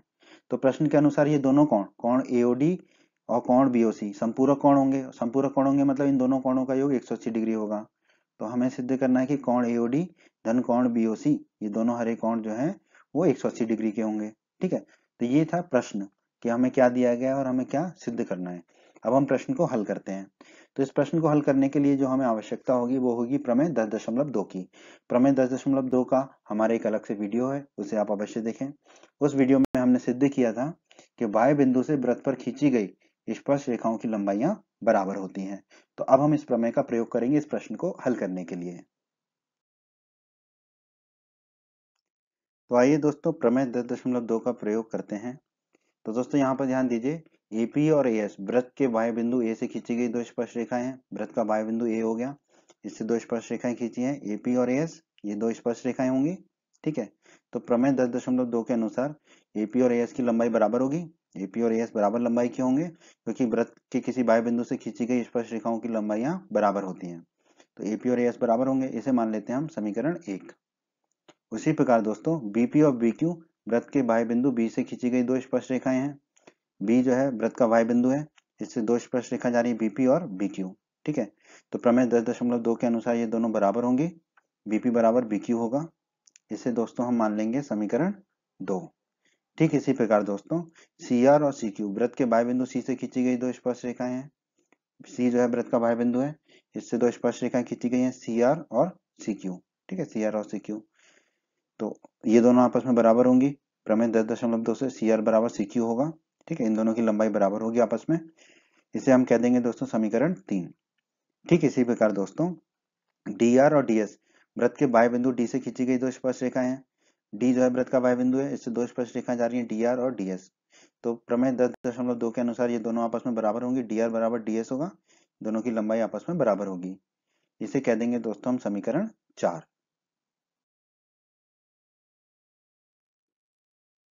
हमने दोस्तों समीकरण 1, समीकरण 2, समीकरण 3 और समीकरण 4 को लिख लिया। अब स्पर्श बिंदुओं P, Q, R और S को केंद्रों से मिलाइए। तो स्पर्श बिंदु P को केंद्रों से मिला दिया, फिर स्पर्श बिंदु Q को केंद्रों से मिला दिया, स्पर्श बिंदु R को केंद्रों से मिला दिया और स्पर्श बिंदु S को केंद्रों से मिला दिया, ठीक है। अब बात कीजिए त्रिभुज APO और त्रिभुज ASO में, ठीक है। तो त्रिभुज APO ये वाला त्रिभुज है जिसे हमने नीले रंग से दिखाया है, और त्रिभुज ASO ये वाला त्रिभुज है जिसे हमने बैंगनी रंग से दिखाया है। इन दोनों त्रिभुजों में को हम सर्वांगसम करेंगे अभी, ठीक है। तो देखिए AP बराबर AS, AP और AS समीकरण 1 में हमने बराबर निकाला था, तो हमने लिख दिया AP बराबर AS समीकरण 1 से, ठीक है। AP और AS दोनों बराबर थे, बाह्य बिंदु से खींची गई दो स्पर्श रेखाएं ए से, ठीक है। तो AP बराबर AS हो गया हमारा समीकरण 1 से। भुजा है तो साइड के लिए S लिख दिया। फिर PO बराबर SO, PO और SO ये बराबर होंगे, क्यों, क्योंकि ये एक ही वृत्त की त्रिज्याएं हैं, ठीक है। और ये भी भुजा है, तो भुजा के लिए साइड के लिए S लिख दिया। फिर बात आती है OA बराबर OA, OA तो OA के बराबर ही होगा क्योंकि ये उभयनिष्ठ एक ही भुजा है ये तो, ठीक है। और ये भी भुजा है तो साइड के लिए S लिख दिया। अब SSS के नियम से ये दोनों त्रिभुज हो जाएंगे सर्वांगसम, ठीक है। तो हम SSS के नियम से दोनों त्रिभुजों को सर्वांगसम लिख सकते हैं, ठीक है। क्रम की बात कर लेते हैं। तो क्रम क्या होता है, अगर SSS का नियम लगा है तो तीनों भुजाओं के पहला पहला अक्षर पकड़ लेंगे। तो APO जिसे लाल रंग से दिखाया हमने, तो त्रिभुज APO सर्वांगसम होगा, दाईं तरफ भी पहला पहला अक्षर जो लाल रंग से दिखाया हमने ASO, तो त्रिभुज APO सर्वांगसम होगा त्रिभुज ASO के। अब अगर ये दोनों त्रिभुज सर्वांगसम है तो इनके संगत भाग बराबर होंगे। अगर संगत भाग बराबर है मतलब कि संगत कोण भी बराबर होंगे, जिसे हम अंग्रेजी में कहते हैं CPCT। तो CPCT के नियम से कोण AOP बराबर होगा कोण AOS के। अब कैसे, देखो पहले अक्षर को तो पहले लिख दिया ए को, और फिर दूसरे तीसरे अक्षर को आपस में बदल दिया, तो ये हो गया कौन, ए ओ पी। ठीक है, तो दाईं तरफ भी वैसे ही करना पड़ेगा, तो पहला अक्षर ए है तो ए को ऐसे ही लिख दिया, एस ओ को आपस में बदल देंगे तो हो जाएगा ओ एस। तो कौन ए ओ पी बराबर हो जाएगा कौन ए ओ एस, कौन ए ओ पी बराबर कौन ए ओ एस। कौन ए ओ पी ये वाला कौन है, और कौन ए ओ एस ये वाला कौन है। ठीक है, तो ये दोनों कौन आपस में बराबर हो गए, कौन ए ओ पी बराबर मिल गया हमें कौन ए ओ एस। इसे दोस्तों हम कह देंगे समीकरण 5। इसी विधि से दोस्तों अब हम देखेंगे त्रिभुज बीपीओ और त्रिभुज बीक्यूओ में। ठीक है, तो ये वाला जो है वो ये है त्रिभुज बीपीओ नीला वाला, और बैगनी वाला है त्रिभुज हमारा बीक्यूओ। ठीक है, ये दोनों त्रिभुज भी सर्वांग होंगे, कैसे वो देख लेते हैं। बीपी बराबर बीक्यू, देखिए समीकरण 2 में बीपी बराबर बीक्यू हमने निकाला था, तो हमने लिख दिया बीपी बराबर बीक्यू समीकरण 2 से। बीपी और बीक्यू आपस में बराबर होंगे, और ये भुजा है तो साइड के लिए एस लिख दिया। फिर पीओ बराबर क्यूओ, पीओ और क्यूओ क्या है, वृत्त की त्रिज्याएं हैं, तो ये दोनों आपस में बराबर होंगी, तो हमने लिख दिया कारण एक ही वृत्त की त्रिज्याएं हैं तो आपस में बराबर होंगी, तो ये भी भुजाएं हैं तो एस लिख दिया साइड के लिए। फिर ओबी तो ओबी के बराबर होगा क्योंकि ये उभयनिष्ठ है। ठीक है, तो ओबी ओबी के बराबर हो गया। ठीक है, ये भी भुजा है तो एस लिख दिया साइड के लिए। तो अब एस एस एस के नियम से ये दोनों त्रिभुज हो जाएंगे सर्वांग सम, तो हमने लिख दिया एस एस एस के नियम से दोनों त्रिभुज हो गए सर्वांग सम। क्रम क्या होगा, एस एस एस का नियम लगा है भुजा भुजा भुजा का, तो तीनों भुजाओं का पहला पहला अक्षर पकड़ लेते हैं, तो लाल रंग से दिखा रखा है हमने, तो बी पी ओ, तो त्रिभुज बीपीओ सर्वांग सम होगा, दाईं तरफ भी पहला पहला अक्षर पकड़ लिए लाल रंग वाला, तो त्रिभुज बी क्यू ओ, तो त्रिभुज बीपीओ सर्वांग सम होगा त्रिभुज बी क्यू ओ के। और तो ये दोनों त्रिभुज हो गए दोस्तों सर्वांग सम। और हम जानते हैं यदि दो त्रिभुज सर्वांग सम है तो उनके संगत भाग बराबर होते हैं, जिसे हम लिखते हैं सीपीसीटी। तो इसका मतलब है इन दोनों त्रिभुजों के संगत कोण भी बराबर होंगे। अब बात आती है क्रम की, कोण का क्रम क्या होगा। देखो पहला अक्षर तो वैसे ही रखा बी, फिर दूसरे तीसरे अक्षर को आपस में बदल दिया, तो पीओ का हो गया ओपी, तो कोण बीओपी बराबर, दाईं तरफ भी वैसे ही करना पड़ेगा, पहला अक्षर वही लिखा बी, फिर क्यूओ को आपस में बदल दिया तो हो गया ओ क्यू, तो कोण बीओपी बराबर आ गया हमारा कोण बीओ क्यू। ठीक है, कोण बीओपी ये वाला कोण है लाल वाला, और कोण बी ओ क्यू हमारा है ये हरा वाला कोण, ये दोनों कोण आपस में बराबर होंगे। इसे हम कह देंगे दोस्तों समीकरण 6, कोण बीओपी बराबर कोण बीओ क्यू को कह देंगे समीकरण 6। उसी प्रकार दोस्तों बात कर लेते हैं त्रिभुज सीआरओ और त्रिभुज सीक्यूओ में। ठीक है, तो ये है दोस्तों त्रिभुज सीआरओ नीले रंग से दिखाया है हमने। ठीक है, और ये है हमारा त्रिभुज सीक्यूओ जिसे बैंगनी रंग से दिखाया है। अब ये दोनों त्रिभुज सर्वांग सम होंगे, उसको हम देख लेते हैं कैसे। तो सी आर बराबर सी क्यू, सी आर और सी क्यू बराबर है, हमने समीकरण 3 में निकाला था तो हमने लिख दिया सी आर और सी क्यू आपस में बराबर है। ठीक है, भुजा है तो साइड के लिए एस लिख दिया। ठीक है, फिर आर ओ बराबर क्यू ओ, आर ओ और क्यू ओ ये आपस में बराबर होंगे, क्यों, क्योंकि ये वृत्त की त्रिज्याएं हैं तो हमने लिख दिया एक ही वृत्त की त्रिज्याएं हैं, और भुजाएं हैं तो साइड के लिए एस लिख दिया। फिर ओसी बराबर ओसी, ओसी तो ओसी के बराबर ही होगा, उभयनिष्ठ भुजा एक ही भुजा है ये, तो ये उभयनिष्ठ है। ठीक है, ये भुजा है तो इसके लिए भी साइड के लिए एस लिख दिया। तो अब एस एस एस के नियम से दोनों त्रिभुज हो जाएंगे सर्वांग सम, एस एस के नियम से। अब एस एस एस के नियम से दोनों त्रिभुज सर्वांग सम हुए तो क्रम क्या होगा, तीनों भुजाओं का पहला पहला अक्षर पकड़ लेते हैं। ठीक है, तो लाल रंग से दिखा रखा है हमने, तो हो जाएगा त्रिभुज सी आर ओ सर्वांग सम, दाईं तरफ त्रिभुज सी क्यू ओ के। ठीक है, तो ये दोनों त्रिभुज हो गए हमारे सर्वांग सम, त्रिभुज सी आर ओ और त्रिभुज सी क्यू ओ। अब ये दोनों त्रिभुज सर्वांग सम हो गए तो इनके संगत भाग बराबर होंगे, अर्थात संगत कोण भी बराबर होंगे, जिसे हम अंग्रेजी में कहते हैं सीपीसीटी। तो सीपीसीटी से इनके संगत कोण बराबर होंगे। अब देखिए क्रम क्या होगा, पहला अक्षर तो वैसे ही लिखा सी, दूसरे तीसरे अक्षर को आपस में बदल दिया तो आर ओ का हो जाएगा ओ आर, तो कोण सी ओ आर बराबर, दाईं तरफ भी वही करना पड़ेगा, पहला अक्षर तो सी लिखा और आखिरी के दोनों अक्षरों को आपस में बदल दिया, तो क्यू ओ का हो गया ओ क्यू, तो कोण सी ओ आर बराबर कोण सी ओ क्यू। कोण सी ओ आर ये वाला कोण है जिसे हमने लाल रंग से दिखाया है, और कोण सी ओ क्यू ये वाला कोण है जिसे हमने हरे रंग से दिखाया है। ठीक है, ये दोनों कोण आपस में बराबर होंगे, कोण सी ओ आर बराबर कोण सी ओ क्यू, इसे कह देंगे हम समीकरण 7। अब दोस्तों त्रिभुज डीआरओ और त्रिभुज डीएसओ में। ठीक है, तो ये है त्रिभुज डीआरओ जिसे हमने नीले रंग से दिखाया है त्रिभुज डीआरओ, और ये है त्रिभुज डीएसओ जिसे हमने बैंगनी रंग से दिखाया है। ठीक है, ये दोनों त्रिभुज सर्वांग सम होंगे, कैसे देख लेते हैं। डी आर बराबर डी एस समीकरण 4 से, समीकरण 4 में हमने निकाला था डी आर बराबर डी एस। ठीक है, समीकरण 4 में हमने निकाला था। ठीक है, तो डी आर और डी एस बराबर है। ठीक है, और ये भुजा है तो साइड के लिए एस लिख दिया। फिर आर ओ बराबर एस ओ, आर ओ और एसओ ये आपस में बराबर होंगे, ये दोनों वृत्त की त्रिज्याएं हैं। ठीक है, तो एक ही वृत्त की त्रिज्याएं हैं तो बराबर होंगी आरओ और एसओ। और ये भी भुजा है तो साइड के लिए एस लिख दिया हमने। फिर ओडी तो ओडी के बराबर ही होगा, क्योंकि ये एक ही भुजा है, उभयनिष्ठ भुजा है, तो ओडी बराबर ओडी कारण उभयनिष्ठ भुजा। ठीक है, अब ये भुजा है तो साइड के लिए एस लिख दिया हमने। ठीक है, अब एसएसएस के नियम से ये दोनों त्रिभुज क्या हो जाएंगे, सर्वांग सम हो जाएंगे। अब एसएसएस के नियम से सर्वांग सम होंगे तो क्रम क्या होगा, तीनों भुजाओं का पहला पहला अक्षर जिसे हमने लाल रंग से पहले से ही दिखा रखा है, तो हो जाएगा त्रिभुज डीआरओ सर्वांग सम हो जाएगा त्रिभुज डीएसओ के। अब ये दोनों त्रिभुज हो गए सर्वांग सम, डीआरओ और डीएसओ, तो इनके संगत भाग भी बराबर होंगे अर्थात संगत कोण भी बराबर होंगे। ठीक है, तो सीपीसीटी कहते हैं अंग्रेजी में, तो सीपीसीटी से संगत कोण बराबर होंगे। क्रम क्या होगा, पहला अक्षर डी को तो वैसे ही लिखा, दूसरे तीसरे अक्षर को आपस में बदल दिए, तो आर ओ को लिख देंगे हम ओ आर बराबर कोण, दाईं तरफ भी पहले अक्षर को वही लिखा डी, फिर एस ओ दूसरे तीसरे अक्षर को आपस में बदल देंगे तो हो जाएगा ओ एस, तो कोण डी ओ आर बराबर हो जाएगा कोण डी ओ एस के। कोण डी ओ आर है जिसे हमने लाल रंग से दिखाया है अभी, और कोण डी ओ एस है जिसे हमने हरे रंग से दिखाया है, ये दोनों कोण आपस में बराबर हो जाएंगे। तो कोण डी ओ आर बराबर कोण डी ओ एस, इसे कह देंगे हम समीकरण 8। हमने समीकरण 5, 6, 7 और 8 को लिख लिया यहाँ पर। अब दोस्तों हम जानते हैं किसी भी बिंदु पर बने सभी कोणों का योग 360 डिग्री होता है, तो बिंदु O पर बने सभी कोणों का योग भी 360 डिग्री होगा। ठीक है, अब यहाँ पर ध्यान दीजिए बिंदु O पर कौन कौन से कोण बन रहे हैं, कोण AOS ये वाला कोण कोण AOS। ठीक है, तो कोण AOS लिखा, धन कोण AOP ये वाला कोण AOP कोण AOP। ठीक है, लिख दिया हमने, धन कोण BOP लिखा है, BOP ये वाला कोण है कोण BOP, धन कोण BOQ लिखा है, BOQ ये वाला कोण है, धन कोण COQ लिखा है, COQ ये वाला कोण है, धन कोण COR लिखा है, COR ये वाला कोण है, धन कोण DOR लिखा है, DOR ये वाला कोण है, धन कोण DOS लिखा है, DOS ये वाला कोण है। ठीक है, सारे कोण हो गए, तो इन सभी कोणों का योग कितना होना चाहिए, 360 डिग्री होना चाहिए, लिख दिया हमने। अब ध्यान दीजिए जितने भी हरे रंग से हमने दिखाए हैं कोण उनको हम बदलेंगे। ठीक है, किसी दूसरे कोण में, कैसे देखिए, कोण एओएस समीकरण 5 में देखिए कोण एओएस किसके बराबर है, कोण एओपी के। ठीक है, और हमने निकाला था कोण एओएस बराबर कोण एओपी, ये दोनों कोण आपस में बराबर है, तो समीकरण 5 में जो कोण एओएस निकाला था कोण एओपी के बराबर, तो यहाँ पे कोण एओएस को लिख देंगे हम कोण एओपी। धन कोण एओपी लाल रंग से उसको वैसे रहेंगे कोण एओपी, धन कोण बीओपी को धन कोण बीओपी लिखा, फिर धन कोण बीओक्यू। ठीक है, अब बीओक्यू कोण समीकरण 6 में देखिए किसके बराबर था, बीओपी के, तो हम कोण बीओपी को लिख देंगे कोण बीओपी के बराबर।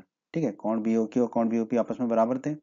ठीक है, तो वो लिख दिया हमने, कोण बीओक्यू की जगह लिख दिया कोण बीओपी समीकरण 6 से। समीकरण फिर कोण सीओक्यू, तो समीकरण 7 में देखिए कोण सीओक्यू किसके बराबर था, कोण सीओआर के, तो कोण सीओक्यू को हम लिख देंगे कोण सीओआर के बराबर। ठीक, और ये हमारा आया भी था कोण सीओक्यू और सीओआर बराबर आए थे कोण। ठीक है, तो कोण सीओक्यू को लिख दिया हमने कोण सीओआर के बराबर। फिर कोण सीओआर को कोण सीओआर लिखा, धन कोण डीओआर को धन कोण डीओआर लिखा, फिर धन कोण डीओएस। डीओएस समीकरण 8 में किसके बराबर आया था हमारा, कोण डीओआर के बराबर आया था, कोण डीओएस और कोण डीओआर आपस में बराबर आए थे। ठीक है, तो कोण डीओएस को हम लिख सकते हैं कोण डीओआर, तो कोण डीओएस को हमने लिख दिया कोण डीओआर बराबर हो गया 360 डिग्री। ठीक है, अब ध्यान दीजिए देखिए कोण एओपी धन कोण एओपी क्या हो जाएगा, 2 गुणा कोण एओपी। ठीक है, फिर कोण बीओपी धन कोण बीओपी कितना हो जाएगा, 2 गुणा कोण बीओपी। ठीक है, फिर धन कोण सीओआर धन कोण सीओआर, कोण सीओआर धन कोण सीओआर हो जाएगा 2 गुणा कोण सीओआर, फिर धन कोण डीओआर धन कोण डीओआर हो जाएगा 2 गुणा कोण डीओआर बराबर दाईं तरफ 360 डिग्री पहले से ही है।